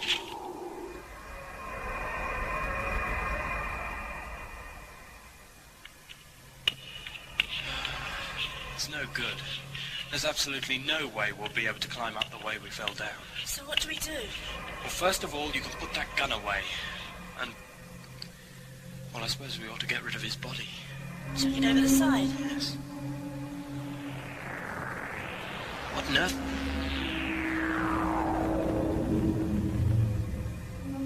Now all the lights are out. Just keep still. They're bound to come back on soon. Oh, yeah? Not even those cables are lighting up now.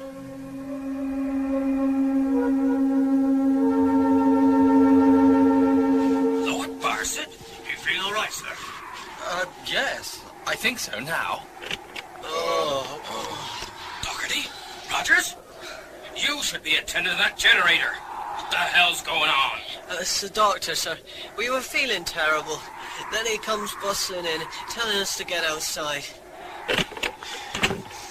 Doctor, feeling better, you three? What in damnation are you up to? What Howberry was up to, but it was too late for him. The bacterial infection had already taken a hold. Talking about disease?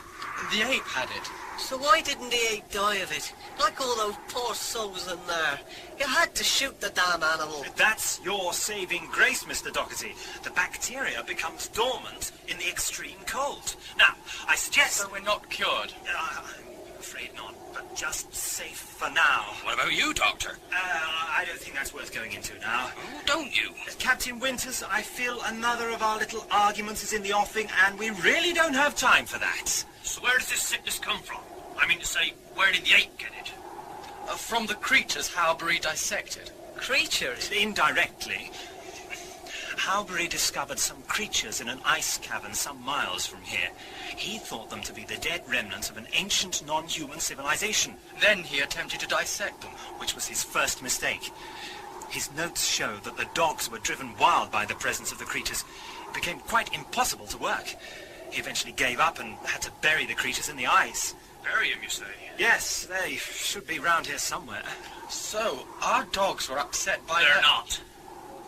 I beg your pardon? What do you mean, Harmon? If you're right about all this, Doctor, we found the holes they dug for these creatures empty. Jesus, Joseph and Mary.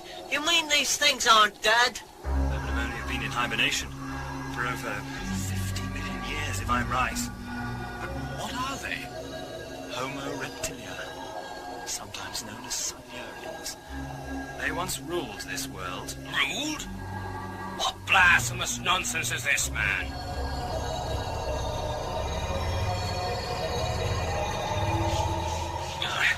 Just a bit, Father. God, he's heavy. And over he goes. I doubt anyone will find him down there. Looks bottomless. What do you reckon that blackout was made of, then? Some kind of electrical fault or a power cut, maybe? I don't know, really. Oh, I thought you were supposed to be clever. Hardly. Right. There's only one way to go. Up these steps. Come on. Look, all this is irrelevant at the moment. Some of Howberry's men discovered a city beyond the mountains. We've got to get to it. Why? Because it's the only way Doherty, Rogers and Lord Barset are going to be cured. But isn't that the city where these, reptiles live? And if they've got this disease, we'll all catch it. No! The reptiles don't carry the disease. They manufacture it in their laboratories. To kill us? To kill your ancient ape relatives who destroyed their crops. But they killed Professor Howberry and his men with it. Out of fear and retaliation. Howberry dissected living beings. Hibernated, but living. From the Silurian point of view, that looks like murder. We've got to contact them and explain Howberry's mistake. Assuming this isn't a tall story, what if they don't listen? We have to try. Their claim to this planet is as strong as yours. What the hell are you suggesting, man? The impossible, I imagine. How are we going to get to this city anyway? Well, is that aeroplane in working order? I think so. But none of us can fly the damn thing. I think I could manage it. Are you saying you're a qualified pilot? I'm qualified to pilot most things. Then you'll fly us back to the coast. We should sight something sooner or later.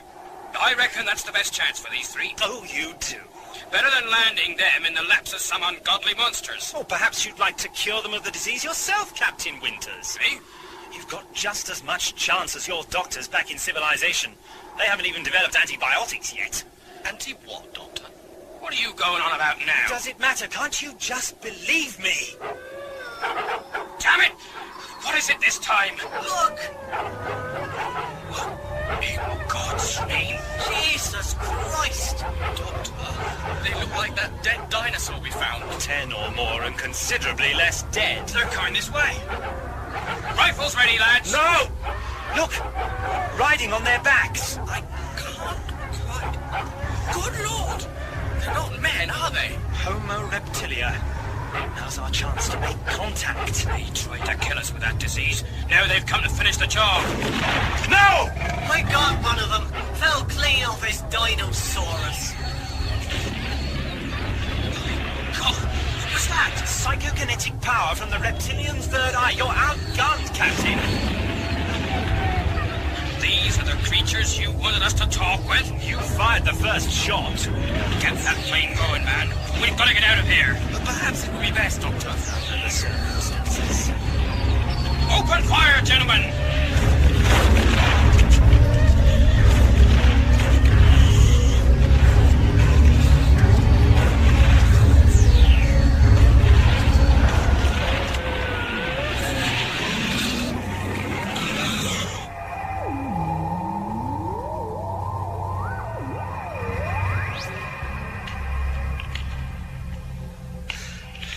Well, it must have been a long way down.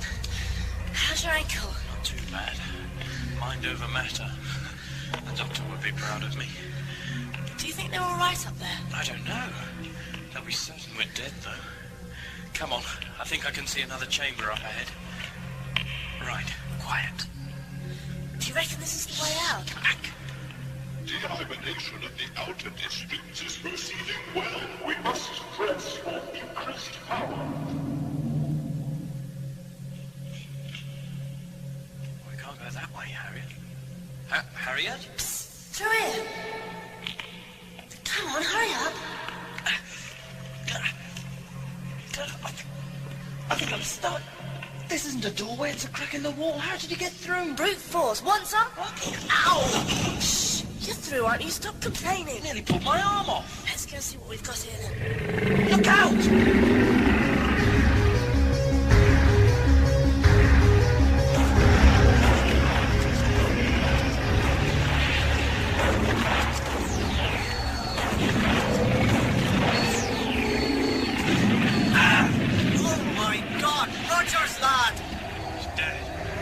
Right. Let's get aboard that plane. Come on now, move it. Damn. Come on, get this thing going, Doctor. Yeah, I'm trying to. There's a loose connection somewhere in the ignition. Got it? Close the hatch. Aye. What about Rogers? Too late for that. What's the matter with you, man? Get us out of here. Stand by. Fasten safety belts. Extinguish all cigarettes and chocks away.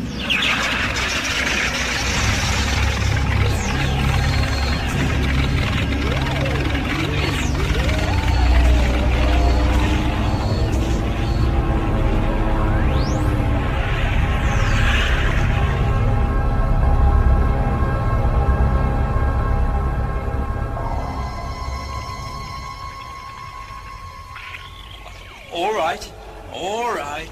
Stay back, there's a good boy. That door's locked. I'd hate to get caught by him and his mates halfway through the crack in the wall. They don't seem that aggressive if we stand still. This one's bored of us by the looks of it. I wonder. What? These dinosaurs seem far more interested in those panels than us, don't they? The ones that are glowing. You mean that warms them up for going outside, like? Yes. That dead one on the ice must have been out too long. They look almost as if they're in a trance. Maybe if we just very slow. Ah! Maybe not.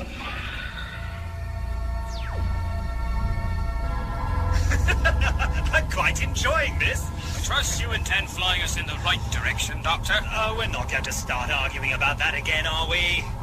You won't have to argue with me. Only a bullet. I say, steady on, Winters. That thing might go off. Look, if you shoot me, we'll crash and you'll die. So either I get my own way or none of us gets anything. I feel I must leave the decision safely in your hands. What the? We've been hit by something. I say, look at that! A huge great bird. One of the flying reptiles. Definitely extinct, of course. There's one of them lizard bellies back. Genius. What is it now, Doctor? We're losing fuel.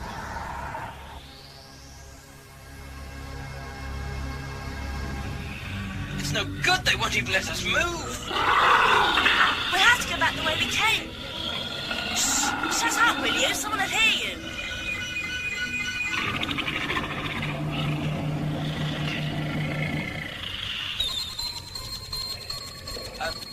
Hello. Sorry we upset your pets, but... we fell through the ice because...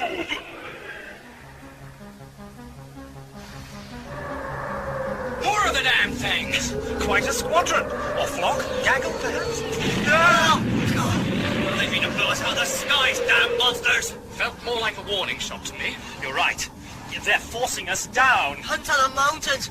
Oh my God! No, look, we're clearing the mountain range. And there it is. A city. It's massive.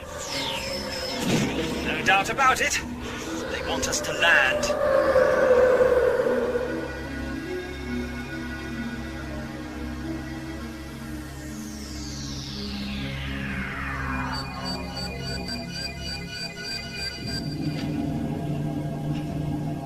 In here. What do you think happened to the others? I don't know. I've been thinking... It's not worth it, Harriet. That lizard thinks that everyone at the base camp was dead. So you think, well, since our lot's heading there, maybe they got killed too? I can't see why not.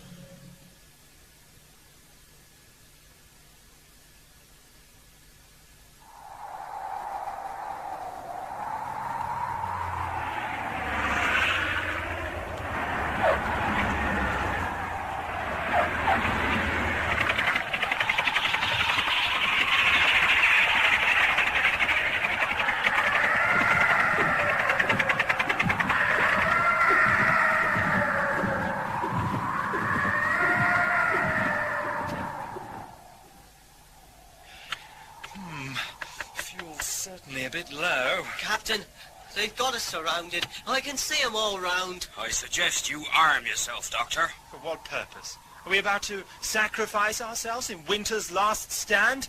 The only reason we're still alive is that they don't want us dead. Isn't that obvious? He's got a point, Captain. We are severely outnumbered. So we surrender. Is that what you're saying? Yes, I am. Surrender to reason, not to blind racial fear. I'm talking about survival. So am I, Captain. Remember that race memory? Remember that feeling you told me about? Is that what's gnawing at your soul now, Captain? Come on, think, man! Don't let fear and aggression take a hold.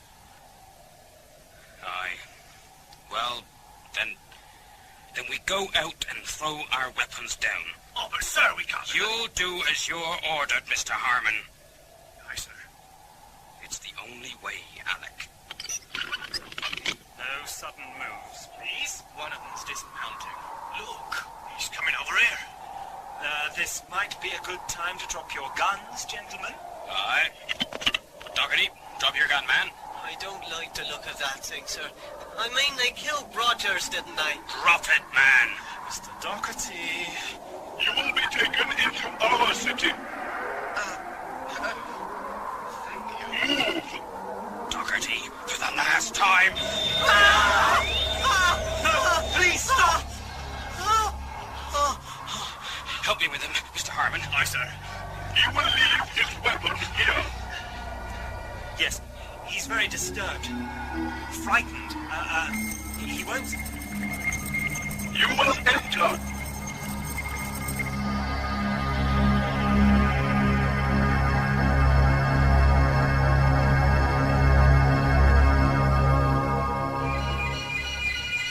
But can't you see these two need treatment? That's why we've come here. Dad! Harriet? By God, you're alive. Come, Truman! We're alive. Yes. Are you alive? Yes, we are. Justice hasn't succeeded yet. What's the matter with Lord Barsett and Doherty? Keep away from them. What? They're diseased. The Silurians released a bacteria. These two had a short respite in the cold after they were infected. The bacteria was dormant then, but now, well, it's quite warm down here, isn't it? That's what it meant. You've been talking to them. Yeah, one of them. Well, that's a start.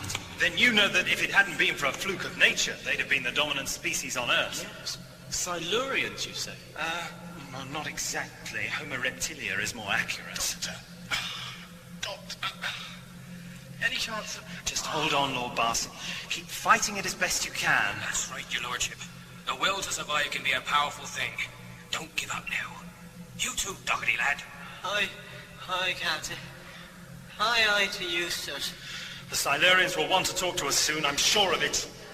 Damn monsters. They'll not help us. Doctor, Well, what do you want of us? All right. Get it over with. You've killed enough honest men already. Why stop now? Steady on, Winters. Well, what's it to be? Diplomacy, perhaps, Captain? Oh, my God. I think they're going to finish us off. Holy Mother of God, please, no! Well, we're gonna anyway. Are you with me, Harmon? Nice. We'll have done with this monster if it's the last. Dad, no, you... No! Look out! Why? Difference. Hey, what? Difference. pointing to Barsett and Doherty. Why haven't we got anything? The bacteria is inactive, dormant in the coals, didn't you know? We suspected this. It's warm enough in here, though. Don't you worry yourself, then. You leave us in here along with them, and we'll catch it and die soon enough. Will they not lift a finger to help us, Doctor? You five are not infected. You five will come with me now. Or what? Or what? He wants to know what you will do if we don't come with you. I will do nothing. You will stay here and die. I see. Lord Barsett, Doherty, there may be... You go, Doctor. Best that some of us should survive, old chap. We'll do our best for you. Shall we go? Seems we haven't a lot of choice in the matter, Doctor. Come with me. We'll be back, Lord Barsett. Doherty, I promise you.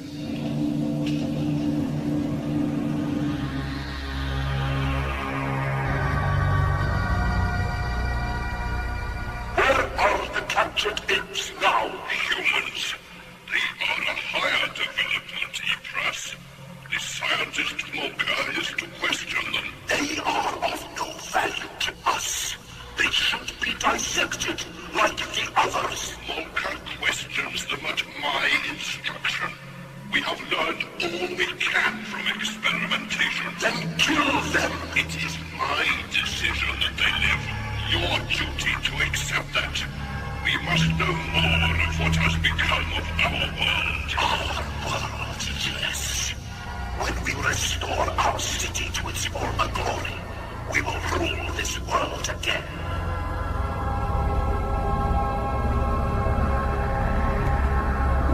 I see. We'll make a break for it as soon as we can. Get to the surface and fly that plane back to Howberry's base camp. Really? You're mad if you think you can make it out of here? An old backbone, that's your trouble. It's true enough, Mr. Harmon. There's no way out. Truman and I know. We tried and we got caught. Keep your voices down, please. Our position here isn't exactly secure. My name is Murta. I am a scientist. I wish to talk to you and learn.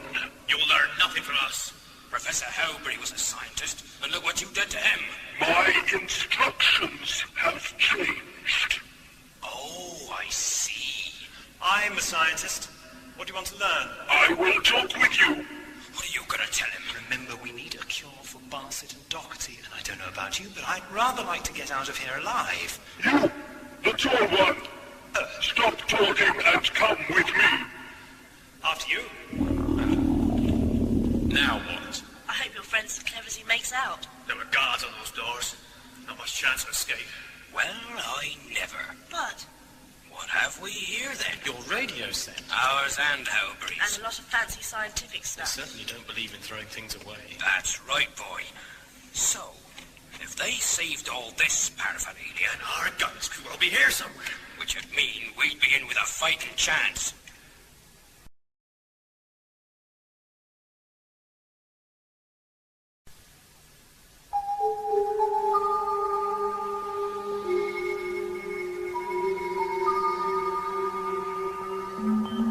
This is strange, Doctor. It is not possible for you to have this much knowledge of our civilization. I've encountered your people before. Where? In other parts of the Earth. Strange. There is much that is strange. Do you know how long you've overslept, I wonder? I have learned a little of your civilization from the other specimens. Specimens? We learned enough from them and from the ice to know it has been many, many millions of years. The ice? Our city once stood amongst trees. The temperature was very much higher. Of course. A tropical jungle. Much has changed. Which is something your people might do well to remember. Your acts against the men at the base is hardly a good start, though. They had located and excavated some of us who had remained in total sleep. Your people killed them. We released our bacteria to destroy the humans at the base and to discover if they were of the same origin as the apes. I suspected as much. You hibernated some of the apes, didn't you? For experimentation. The purpose for which we used the other humans that we captured. The party that came in the city. You showed signs of higher brain development. How flattering. You question me when it is I who should be questioning you. What's that? Tea time? There will be darkness for a short time. The doors are locked. You cannot escape.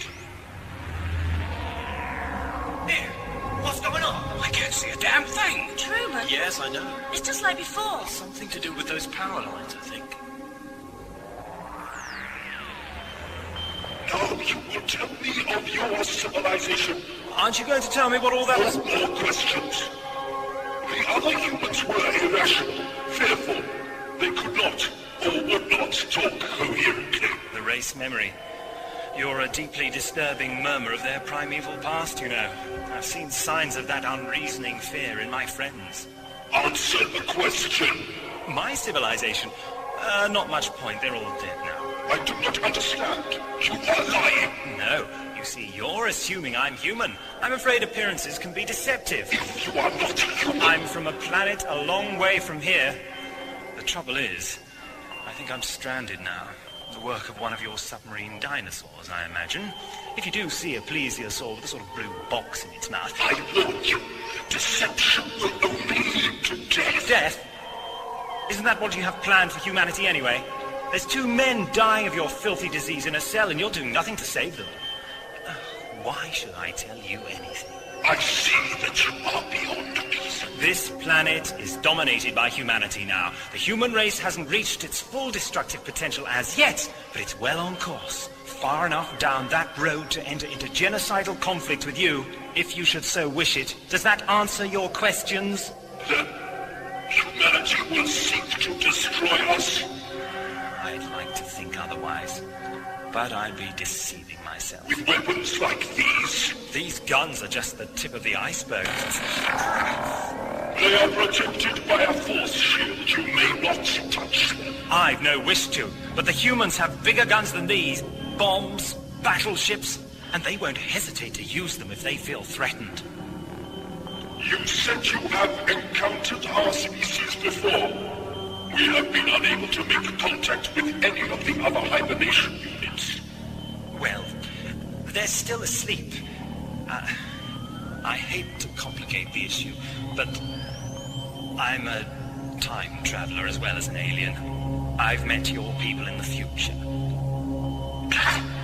Time travel is not a reality. No. I suppose it isn't. No sign of the rifle, sir. Damnation. It's worth a try, I suppose. Doctor, are you... Yes, Truman. Well, what now, Morka? I must report what you have told me to Oldnar. You will all stay here. Your sweet talk and that damn monster doesn't seem to have changed anything. What happened in there, Doctor? Doctor? Sorry, I'm just thinking. And Lord Barsett's just died. I know that, Captain Winters, but we're dealing with a bewildered and frightened species. No, my heart bleeds for Or it may yet, Mr. Harmon. For Christ's sake, this argument isn't going to get us out of here. That's right. What were you thinking about, Doctor? That power blackout. You read my mind, Mr. Crouch. Before, hasn't it, Harriet? Yeah, when we were in that big spider's web. Spider's web? Doctor, there's a massive network of energy lines under the city. Under the Antarctic, I wonder. Hell's bells, man! Does it matter what in Hades is under the Antarctic? While you were in there, having a cordial chat with that damn lizard, we were trying to find our guns. Your guns? Well, these lizards seem to have kept everything else, radios and what have you. But we need guns to fight our way out of here. Well, you'll need more than foolhardy optimism to get them, because they're behind that door in Molker's office, enshrined in a force shield. What? Well, damn it, man. You seem to be so darn clever, can't you think of any way of breaking in? And I'm not in the habit of distributing arms to people suffering from acute racial memory trauma. Oh, that's it. Hide behind your fancy words, Doctor. But can you honestly tell me that these monsters are going to keep us alive much longer? Or better still, let us go? No. No fancy words to answer that, eh? Doctor, didn't you get any idea of what they intend to do with us? The truth is, I didn't. But can't you see that attempting to blast our way out of here is no answer? It's the only answer I can see, Doctor. Unless you've got another one. Well, if I can only learn more of their power system and what they're planning, perhaps. And how are you planning on doing that? Strikes me you might be finding some of your answers through there, in old Scalyback's office. Well, now, Mr. Harmon, I think you've just struck on something there, man.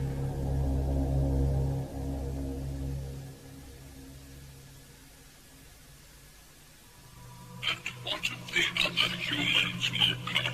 They seem much like the first specimens. Frightened, aggressive. Why is this doctor different? He is concerned for the life of the diseased humans in the cell. He wants a cure. That is impossible. We have no cure. Yes, but I think that is why he talks. I sense there is something you are not telling me. Yes.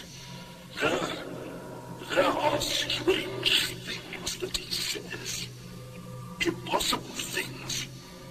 Yet I am certain he believes them. Perhaps he is deranged. I think not. What does he talk of? Other worlds. Time travel. I must speak with him. Keep those without the disease alive for now. If this doctor is mad or lying, we will kill them all.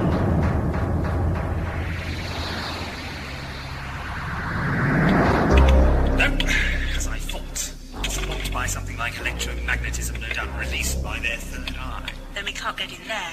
There's one chance. Well, man, Molker was keen to point out that the doors were locked. Well, they are. But this was just before the power blackout. So? He didn't want me trying to escape in the dark. But if the doors were locked... He wouldn't be needing to say they were. Precisely. I simply wouldn't have been able to get out. So, why did he want to make sure I knew the doors were locked? Because they weren't. Exactly right. What the hell? During the power blackouts, the doors must lose their power too? I believe so. And when it happens again, we should be able to force them open. Well, that's just dandy. But what about the shield contraption that's got our guns? It should be deactivated as well, shouldn't it, Doctor? Look, I'm convinced these creatures won't harm us if we don't harm them. Tell that to Howberry and his men. Yeah, Howberry acted in ignorance, but Homo Reptilia reacted in self-defense. So what you're saying is, if we were to kill one of them, then we wouldn't stand much chance. Well, yes, I suppose so. I killed one. Harriet? When? It's true. She was frightened. When I first saw the thing, I mean, it was so disgusting, and something inside of me sort of... I just wanted it to die when it said it was their world, and... Oh, God, Truman, what did I do? Deep racial fears. This puts a different light on everything. If they find out. Well, are you going to let us go free? Doctor, Old Now wishes to speak with you. Very well. You will come with me. What about my friends? They will remain here. No harm will come to them. I accept your assurance. Come. I accept your assurance. He's putty in their hands. The Doctor is the only reason we're all still alive. No, not all of us, son. Think of the others who died of that filthy disease. And then there's Lord Barson. That's hardly... I mean, the Doctor's doing his best. But it isn't good enough, Truman, is it? I'm not saying it was right what I did, but all I can think of is what that lizard thing said when I shot him. That humans wouldn't leave this city alive. Your Doctor's got his head in the clouds. His intentions might be noble, but he's not like us. Can't you see that, boy? These creatures aren't just going to give up what they see as their world. Aye, and we're not going to give it up to them. It's war, whichever way you look at it. And it's our duty as decent, God-fearing men to get back to civilization and warn everyone.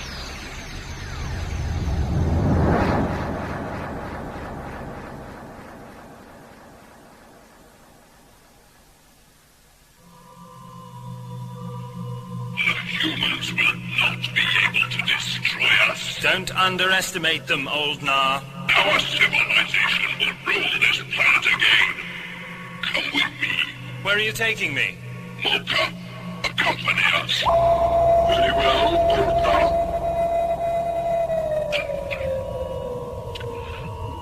The course of history has been perverted by an accident, Doctor. History is largely accidental, Old Nar. Here you see my people are being revived. Look at this map. We will contact all the surviving hibernation bases. As you can see... This map is 50 million years out of date. The continents have shifted, some of your hibernation bases will have been crushed or torn apart. Our species populated the whole surface of the planet once. The humans will be outnumbered and overpowered. At best, you'll throw this planet into a devastating conflict. War fed by blind racial hatred and ancient prejudice. You must make contact with the humans. Seek a meeting. Their claim to this planet is as valid as yours. No. Our civilization existed long before yours. Ours is the rightful claim. The apes only evolved because we had the foresight to plan against disaster. But you got it wrong, didn't you? That planet didn't rob the Earth of its atmosphere. It went into orbit, and so your alarm system failed to trigger. Your scientists got it wrong, you see? You're not infallible, and you're not better or worse than the humans. You're just the product of a different evolutionary development which ran out of luck. Our time has come again. We will change the face of this planet. What do you mean? How? Fantastic. Absolutely fantastic. There is great power beneath our city here. Measures have already been taken to reactivate and utilize it. Of course. The power lines Truman saw. Geothermal power. We will melt the glaciers which have sealed up our great city, and it will once again become the capital of Earth. Causing worldwide catastrophe in the process. You know, I don't know why you asked to speak to me. You haven't listened to a word I've had to say, have you?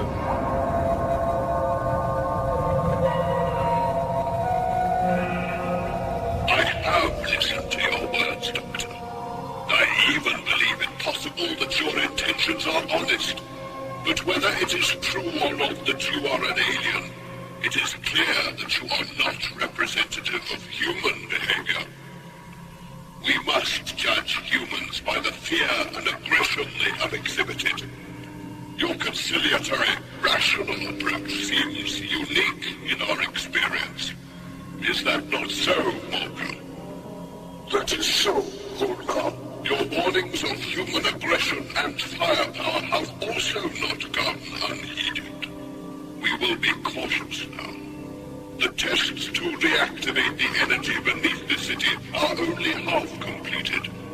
We will bide our time until we can make a full assessment of the Earth as it is now. And contact other hibernation bases? Yes. In the meantime, humanity must not learn of our existence. That is why you and your friends must never leave this place.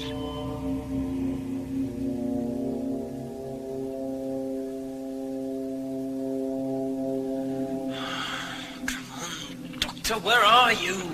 Found it, Captain. Good man. We're lighted now. Best be ready. Went as black as pitch last time. What are you doing? We've got to see to get those guns when the lights go out, haven't we? And amongst the jungly stores this. One of Howberry's lamps. That really is your great plan. Just shoot your way to the surface. And what if they've destroyed your aircraft? I've been taking chances all my life. It's the way a fellow survives. I'm not about to stop now.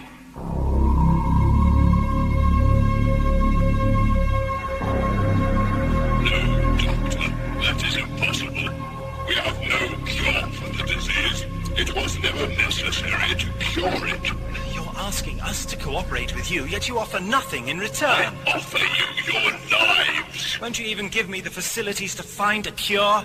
I developed a vaccine before. Knowledge gleaned from these future encounters with our species, no doubt. Yes. The disease is now too advanced. Your friend will be dead within the hour. You should have let them go. They might have infected the whole of humanity for you. That is an option we may yet consider. Although from your account of human civilization, the humans may well be able to find a cure for themselves. More tests for your energy supplies? There will be darkness for a short time. Do not move. Right. Get them cases down here. We want to wedge this door once we've got it open.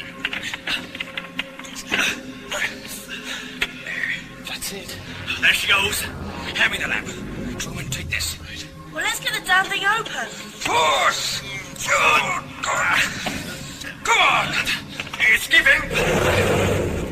Right. In you go, Truman. Hurry. Push that case here. That's it. Any sign of the guns, boy? There's some plans here. It's the city. Look, Harriet, with those power lines drawn. Hang that! Where the hell... There, Captain. There's 2 rifles apiece for us. I can't see no shell contraption. Well, pick 'em up, man! There's ammunition and blasting gel in there. Take it all! Right you are. Just in time. And now what? We wait for Scaly and the doctor to come back.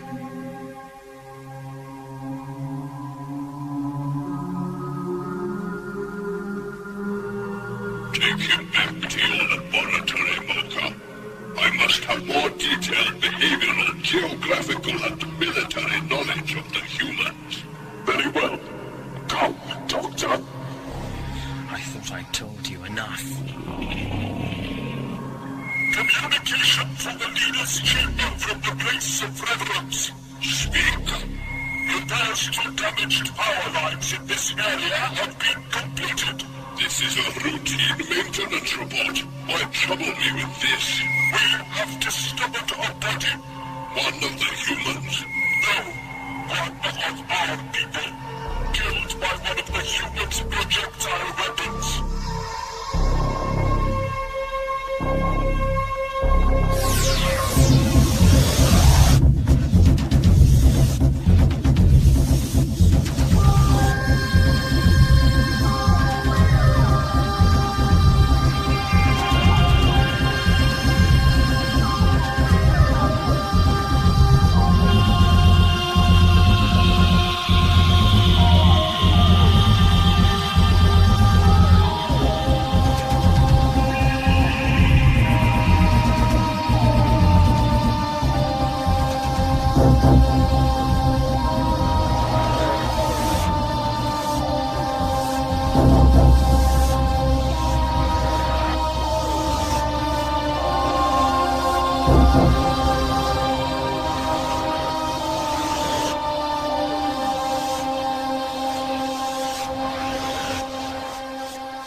Come, Captain. Right, stand to. This is madness. Relay that. The only way, Truman. Right. Don't move. What are you doing? Captain Winters. Where did you get your weapons? From your office. And if you don't shut your mouth, we'll be using them on you. This is futile.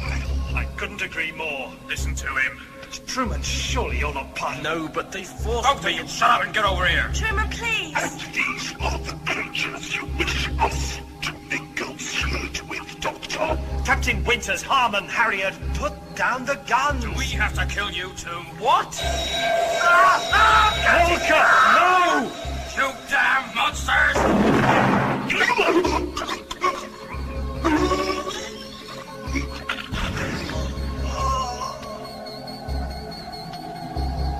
And now the killing's started. Damn you, Doctor. Harmon! Harmon! He's dead. Come on, let's get going. Do you sincerely think you'll get out of here alive? Well, I'll not stay here, that's for sure. What's that? It's coming from Molker's office. Some sort of signaling device, a communications terminal, perhaps. Molker! What the devil? Sounds like Oldnar, their leader. Up there, on that screen. Another lizard. Keep back. The visual transceiver may be automatically engaged. Molker! Are you there? The humans are to be killed. I am sending 2 warriors to carry out my orders. Now do you see, Doctor? These monsters have just been playing you along. I don't understand. When I left the leader, he was prepared to let us live. And you believed him? Yes, I did. Then why? Oh, Harriet. I imagine they found the body of the reptile you killed. Doctor, none of this matters now, does it? They want us dead, so we've got to get out of here. Aye, lad. And where do we go, Truman? There's no TARDIS to run to, and even if that plane's still up there, it won't get us very far with a leaking fuel tank. So are you saying we just give up? We've got to try, Doctor. What about Justyce? What? Do you want to die before you found out who or what he is? Just think. Maybe this is part of his plan. He caused you to make the emergency landing here, and we saw him, didn't we, when the TARDIS sank? What in the hell's name are you two? Look out! They have killed Molker. Kill them. Get down! You take the one on the left, Harriet. Aye, sir.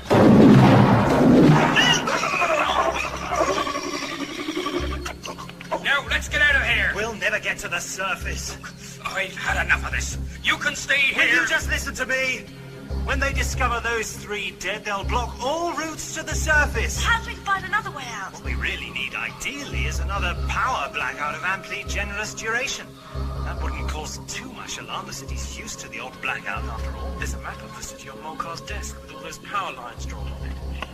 Now, if we could get to those and interfere with them in some way... We've got blasting jet ignite. That might do the trick. You're thinking at last, Doctor. Out of necessity, the survival instinct afflicts us all.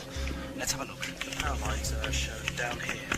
And I would guess we're here, judging by the corridors I traversed on the way to Ulnar's chamber. Good. That means we'll be heading away from where they'd expect us to. Well, we'd better get a move on then. On our way back, we'll be able to pick up Lord Barset. He must be fooling. He'll be dead, man. I have no intention of merely assuming that. If we're going to escape, we'll take him with us. He may recover in the cold, and perhaps I can mix up the cure once we've reached civilization. If we reach civilization, I should say. But you said... I'm clutching at straws. Human life is at least worth that, don't you think? You seem determined to get us killed, Doctor. Really? I thought that was your preoccupation. Shall we go?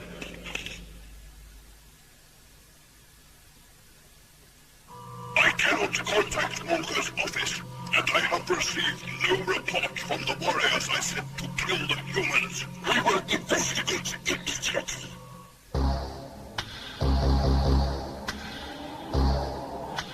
I think this is the place. Yes. I remember that chamber. Those carvings, don't you, Harriet? Yes, true enough. I'm not too proud to say it, Doctor. You've done well, man. One or two dodgy moments, you'll agree, I'm sure, but for the most part, we've been extremely lucky. Although luck has a nasty habit of running out.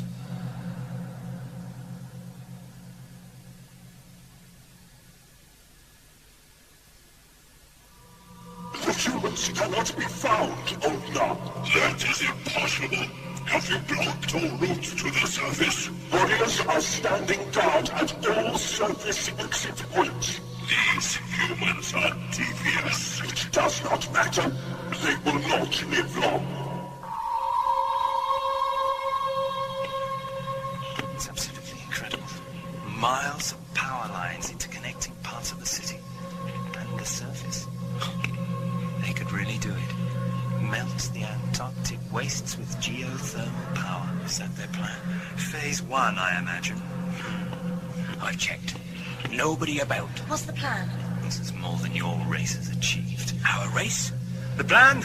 Well, blow it up, I suppose. Then let's set to. Take a couple of sticks, Doctor. No point in my being principled now. Thank you. I reckon we should set them by the thick lines. What do you think, Doctor? Doctor? Yes. They certainly look more vital than the thinner cables. Let's get on with it, then. Have you any matches, Captain Winters? Aye. These fuses aren't exactly generous. We're going to have to run for it. Quiet, everyone. Lizards. Quick, take cover. Over here. This area has not yet been searched. Escape is not possible from here. Nevertheless, we must make sure. Looks like we're stuck here. You didn't light the fuses. I did, boy. What? Ah, so you did. Doctor, what are you doing? Angelic man could blow up in your face. Well, since we're pinned down on top of the powder jig, so to speak, I think one of us should throw this stick at our aggressors. Shall I be mother? Let's do it! Let's hope the pitch can take the bounce.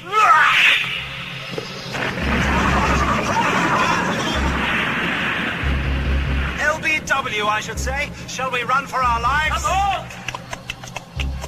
Down, everyone! The lights are fading. Give me that lamp, Harriet. There has been a major explosion in one of the power chambers. Automatic rechanneling of energy is causing massive overload stress. This must be the work of the humans. Our planet has truly fallen prey to an evil, destructive species. Can the damage be repaired? I am not sure. Power failure in lighting cells is spreading throughout the city. All warriors have been called to emergency duties, but we cannot tell if our energy source will remain under control. Stop! it. What? I can't see any way out. This is where we left our friends Barset and Doherty. You be dead, man. We can't afford to waste time. On what? A man's life? What a fine example of humanity, Mr. Winters. That infection was developing very rapidly. Is anybody going to help me? What are you escaping for? To warn humanity? To save your own skins? To save this planet for your own species? Well, ask yourselves if you really deserve it, if you won't even lift a finger. Man. Let's get this door open. Oh my God. Lord Barset? Don't go in there, man. Shut up. Lord Barset? Too late, old chap. Are you escaping, Doctor? Yes, we are. Good. Good show.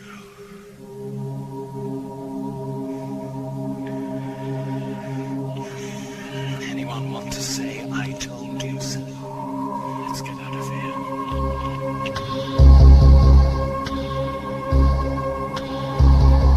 Have the humans been sighted yet? There is no sign of them. What are our energy source?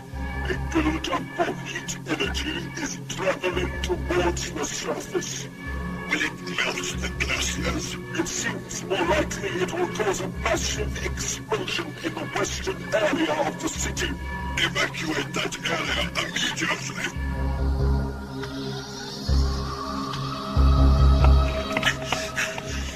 These stairs lead to the surface. Come on! Stop! Stay where you are! Oh, hello! Got him! More of them! Get down! Harriet! Father! Harriet! You all right, my girl? Winters, behind you! Truman, hit me the gun!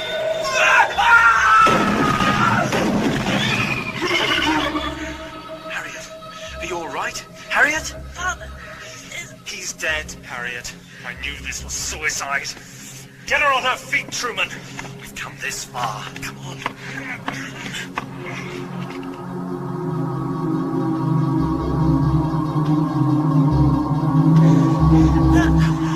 The plane! Stay with Harriet. Get your breath back. I'll check out the plane. How are you feeling? Truman, do you think we'll make it? I don't know. The evacuation of the western area is proceeding. Speak. The humans have ascended to the surface. How many of them? 3. The others are dead. What can they hope to achieve? Send warriors to kill them. Useless. Wrecked. Is it worth for me killing that lizard? It isn't worth it, Harriet. No great escape, I'm afraid. They've wrecked it. And what do we do? It's freezing up here, and even if we go back down there... We don't need to, look. What do you mean? More reptiles. They must have surfaced at one of the other exit points. What's that? Isn't that what? Oh, but it's the TARDIS. TARDIS? Over there! But it must be some sort of mirage. Even if it is a mirage, it's worth running for. Harriet, can you run? I'll try, but damn it. I don't understand. Come on, Doctor! Evacuations are completed. Energy release in the western area is imminent. Recall the warriors on the surface. They may be caught in the blast. It's real. Truman, the TARDIS. I don't understand it at all. It's impossible. Open it. Yes. Oh, come on, Harriet. That's what. The reptiles have gone. Truman! Harriet's fallen. I'll go and help. What's that noise? Harriet? It's all right. I'm all right. Pressure has reached breaking point. Build-up is critical. Brace for explosion.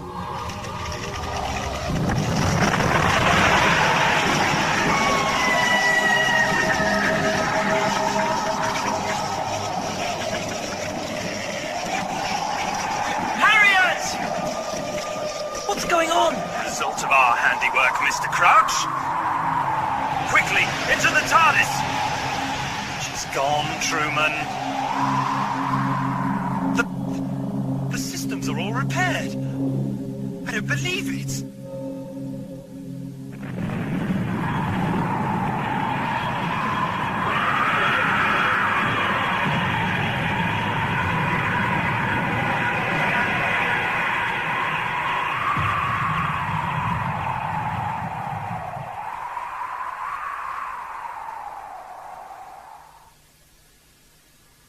Pressure has been released.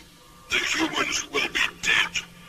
Our civilization remains undiscovered. We must continue with our preparations immediately.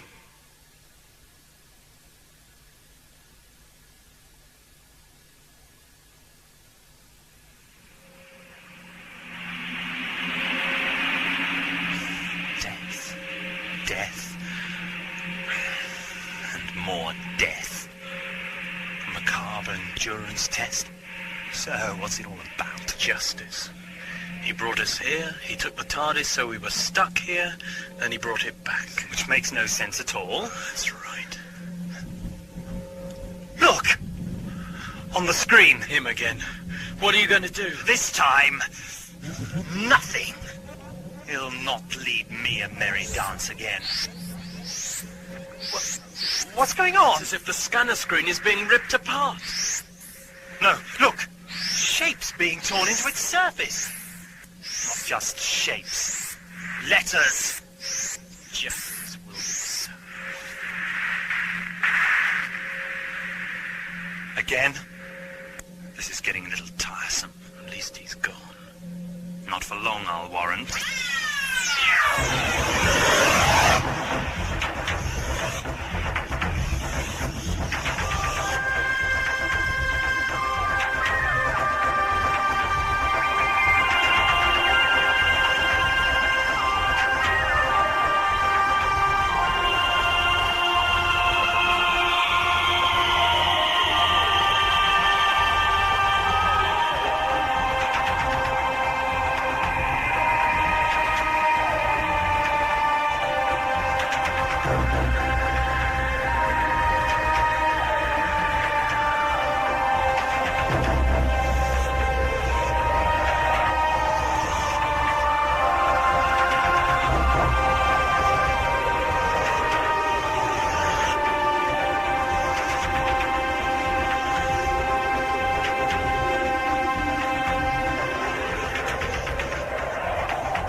This edition of Audiovisuals on Tape, Nigel Fairs and John Ainsworth again.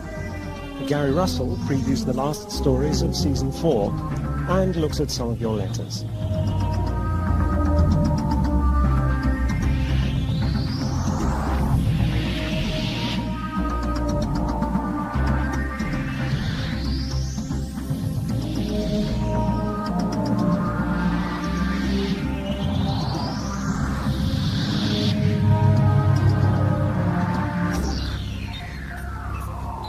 Endurance I loved because I turned up to the recording day with a streaming cold. And so I said, Nick, I wonder if I could perhaps give Truman a streaming cold in this. And so we added all sorts of lines. And I'm not sure whether there was actually a line where Truman had to smell something, wasn't there? I can't remember. Yes, he had to say, I can't smell I can't smell alcohol, or something like that, because right. They were suggesting one of the sailors was drunk. And I thought that was really And you said, mind you, I can't smell anything. What are you doing, darling? Well, I thought I'd say it would be funny if I say said a line about a common cold. Oh, that would be common. Yes. So I say, I say R the sea. I could take my hat off at that point. Can I just ask if you could straight into the following scene inside the TARDIS? We might as well. Oh, blimey. Could you tell me what you're going to say? You say R the sea. Yeah. I'm going to Cough, yeah. And yeah. And then I say, oh, Truman. yeah. Right. Oh, no, hang on. Yeah. And then I say that bit about, I thought you said this sea air was going to was going to be good for me. Oh, and then you say, oh, Truman. Sea air. And then you say, I haven't found a cure for the common cold, but I found this. Right, okay. Let's go, baby. Well, I was directing it, so that means I was jumping around like a blue bottle. That's lovely for levels. You could afford to go just a little bit further. You're quite a long way from the mic. Okay. And the good thing is to sort of direct it across the mic rather than actually into it. You did do a pop at one point. You know, where a bit of a plosive goes. Right, yeah. But that's great.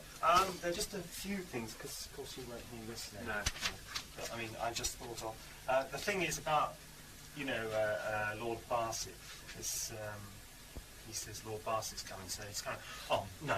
Not me. I'll do me a favour. Oh, come on, so I need to hear that a bit more. Right, okay, yeah. I mean, I didn't know how I felt about the galaxy. I thought maybe it was just the galaxy, but it tends to be with all of us, right? Yeah. And you see, because Lord Barset keeps coming in and interfering the whole time. I think every 5 minutes he comes and says, look, I'm sorry, could we just, you know... So, yeah, okay. Right? Yeah. Part of my question was, did you do the cold when you came in? Yeah, it was kind of mixed up with a sniff. I left it off. Yeah. I mean, if you doubt, you know, do those things a bit more than you think is necessary. Yeah,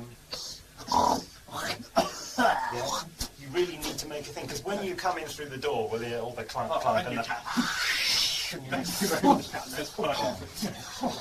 really need to... Yes. Would you mind doing it up with all that kind of thing.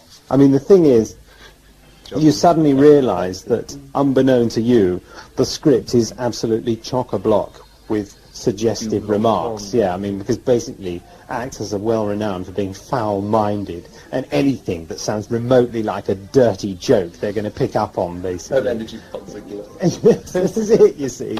And you find you have to cut. You have to cut all sorts of lines that you thought were perfectly reasonable lines, because everyone said, you can't say that, that's so rude, you know.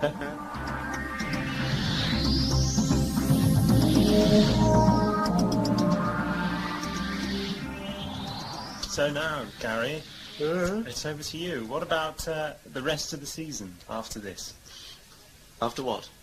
After... after Endurance? Yes. After Endurance, right. After Endurance... I can't remember. It's so long ago. After Endurance, we have Mythos by Jonathan Boothroyd, who previously wrote Carney for us during our 3rd season. Again, this is a slightly out of the ordinary Doctor Who story. It's all about elves and wizards and witches, and there's no witches in it. There's dragons. Yeah. And there's other things, but there's no witches. No, sorry, wizards. We couldn't get Jean Marsh for this one, so we had to make it a male wizard. So that's coming up next. And then we've got a clip of that. We've got a clip. Shall we play the clip now? It's a sort of clip. It's not really a clip. It's a sort of a taster. I think I like the word taster. Yeah. This is a taster of Mythos. I'm trying to find out about this Justyce. What are his powers? What are his limits? I must depart you now. Truman, my debt to you has been repaid. I must now return to seek out my love. Well then, let me alleviate your condition of ignorance. You are here at my behest to save Mythos. Now I've got its attention, what the hell am I supposed to do with it? I have come here to challenge you. I would know this oath, that I might kill him.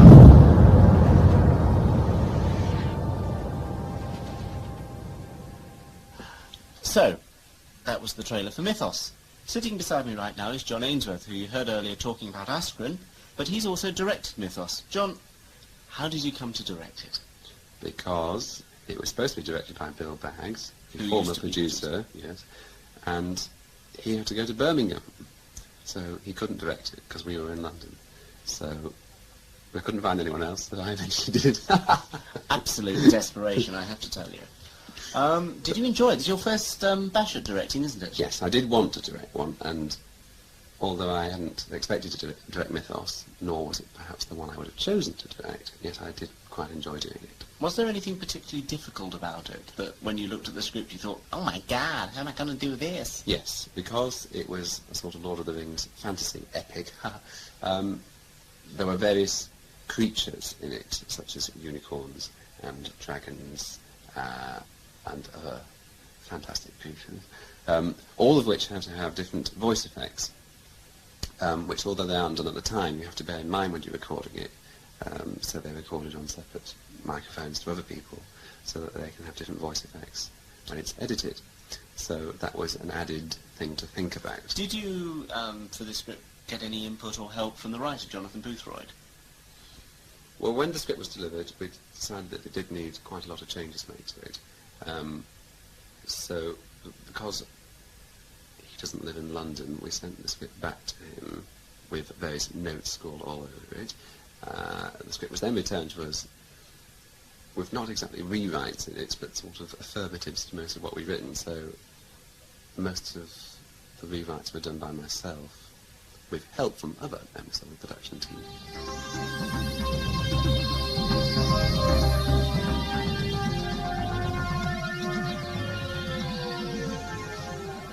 Yes, whetted the old appetite there.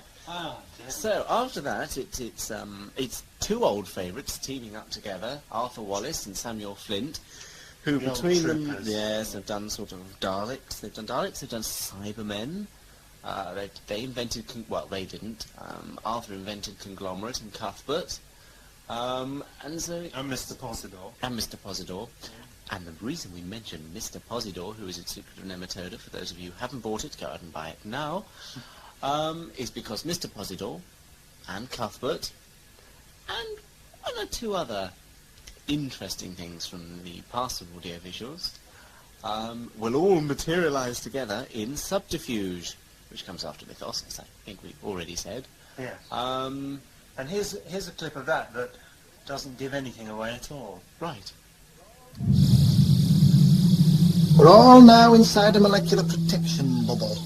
It's neat, isn't it? An unnecessary precaution. I have a feeling the TARDIS isn't fit to take us anywhere. Oh, this isn't to prevent your escaping, Doctor. No, you see, I have your best interests at heart. I'm protecting your molecular structure from being torn apart. I do hope you're grateful.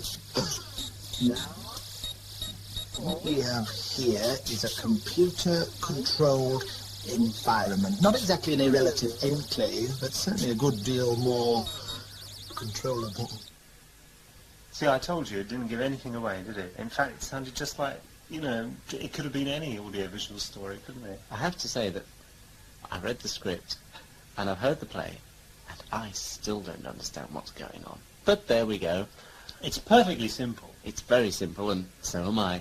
After Subterfuge, we turn to a new writer, or new for us, Steve Balkett, who's a professional novelist, whose latest book, Duelists, is now out in paperback. It's called Geopath, featuring Peter Miles, playing Sir James Crichton, head of Cartel, which is this futuristic company that runs the Earth, really. It's not very far into the future, set basically just after the turn of the next century. And anyone who's into ley lines and stone circles and things like that should like it.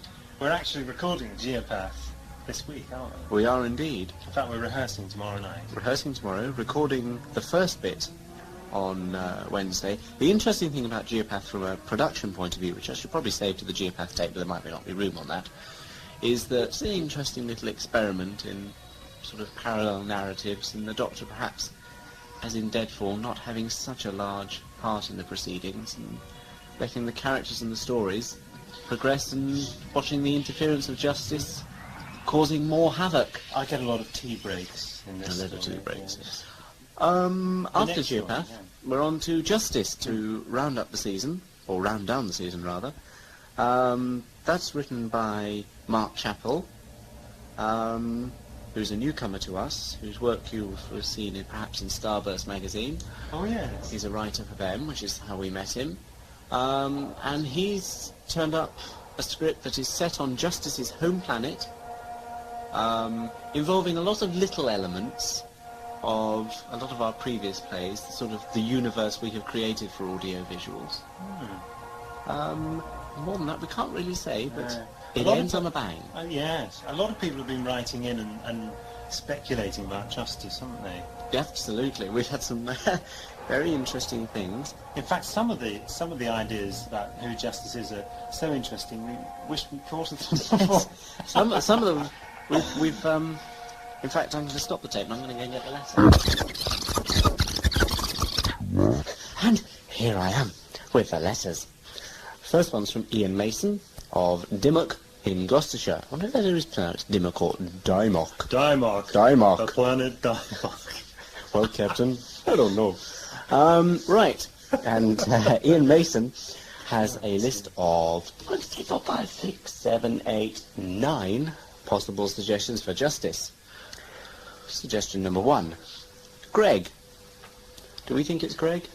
Well, we'll have a look on the clapometer afterwards. Why does he think it's Greg? He thinks because Greg is sick of floating around as the supreme being, and having become a psychopath since leaving the Doctor, Greg's revenge is nigh. He would certainly have the capability. 2. Raiden. Was he killed on Calmed 2? Justyce would certainly appeal to his warped sense of right and wrong. He did say, "My revenge on you will be all-consuming." What do you think of that, Nick? Our survey said. 3. The third man. Now, this is an interesting one. So many people think that in More Than a Messiah, there really was a third man that snuffed out Rhea's candle. Oh, goodness me. But who was it really, Nick? It was the woman, the woman in More Than a Messiah. Yeah, the woman on the beach. The woman on the beach, yes, it was her, wasn't it? Well, yes. That was the intention in the script, I know for a fact. And everyone seems to think it was the Daleks or the Cybermen or something. And honestly, that was the whole idea. The woman on the beach had an affinity with Rhea, you see, and she was communicating with her. And blowing her candles out. Yes. So that is certainly injustice. 4. The TARDIS. Ooh. After linking with the TARDIS to cure his Sargol addiction, could the Doctor's mental state have been transferred to part of the telepathic consciousness of the TARDIS? So far, Justyce has only acted in and around the TARDIS. Good point. Good point. Well, I think that's a good possibility there, yes. 5. The Totem. If you haven't heard... The Totem. If you haven't heard Planet of Lies, this will make no sense whatsoever. Then again, neither will Season 4 anyway. The residual mental energies of the totem of the Shabujum could still be floating around. If they were, I think, says Ian, they'd be rather cross with the Doctor. I think you're totally wrong, Ian, and it certainly isn't the totem. Well, that was destroyed. We never quite worked out what the totem was. No, but it's certainly injustice. 6. The Time Lords. Were they all destroyed? They certainly have the technical ability, but lack a... Motive. Well, who knows what their motive may be, and they weren't all destroyed because old Askren, he was around. Yes. Number 7. The Emperor Dalek. When the Doctor was in the ship, the Star Rover, he was still psychotropically linked to the Dalek Emperor. Is he still in the Doctor's brain box? I thought wasn't it called the Star Rintintin? One has to say that Fido. The Doctor's brain box is a contradiction in terms where Nick's concerned. Where is the Emperor now, then? He was blown up, wasn't he? Yes, he was. You should know. You were there. You saw it happen. Oh, no, you weren't. No, you weren't. You were psychotropically linked with him. Get on with it. Number 8. The Doctor himself. This is the theory which Ian considers most likely. Justyce is, in fact, the Doctor. Yes, well, there we go. Number 9. None of these. I think that's probably the nearest. Well, this one about the Doctor's quite interesting now. He's got this idea that the Doctor in the TARDIS is a replicant. Oh, as in what Planet of Lies were making. Oh. You know, like Truman thought he was a replicant in Requiem. And so he didn't he thought he was running Deadfall. Oh no, I did think he was Yes, in Requiem. I Yes, know. sorry, Requiem. I Yes, was in it, I yes, remember. you were there, So, weren't you? yes. I think So you that's should quite probably wear it. interesting, that. Yes. Yeah. Thanks, Ian. Right. And then also, Matthew Hodges of Newent in Gloucester. They're all in Gloucester. I wonder if these two know each other as they're in Gloucester. Matthew... He's drawn some rather unflattering pictures of me. He's drawn a terrible one of you with a huge nose. I've got a looking like... huge nose, no hair, and a beer gut. Look at that beer gut there. Now then, Matthew thinks Justyce could be the Casolans from Minuet in Hell. Could they be the Casolans? Well, I think that's a very interesting spelling of Casolans, that's all I say. It's wrong. Well, actually, it was never written down anywhere, so... It was in the script, I saw it. Yes, I know, but he hasn't got the script, he's only got the tape, hasn't he? Anyway, yes. The second one is he thinks it could be the Sionivores, which he spells even more creatively. Sioniovories. As in physics. Sorry, this is terrible. Thank you for writing. We don't really mean to We don't really mean to take the mickey out of you. It's great He'll fun. never write again now, please. We do like you, Matthew, really. No, they're not the Scion. I mean, Justyce is not a Sionivore.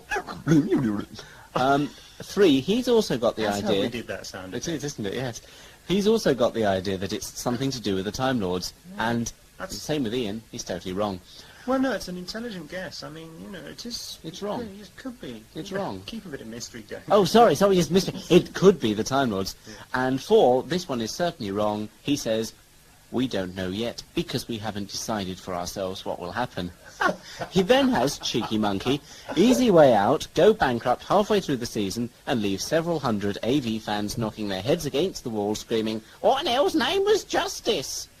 Several hundred AV fans. Wow. Where are all these several hundred AV fans? Well, that one isn't true, funnily enough. No, because we did actually know at the beginning of the season. The idea has become more refined. I mean, you know, we had to explain it to Gary several times. Well, I just created Justyce, you know. Yeah. I knew what he was, I just didn't know how we were going to resolve it. Anyway, but, as I say, Mark Chappell's... Right. Where's the bin? No, the furnace. Bye, letters. Right. So, well, that's it, really. Yeah. That's the end of this on-tape section. Da da da da da da da da.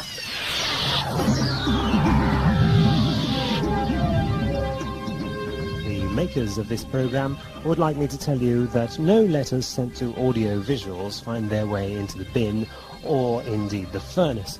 So, if you'd like to write to us, feel free. The address is 26 Chalsey Road, London, SE04, 1YW. Look forward to hearing from you. It's your comments that keep us going.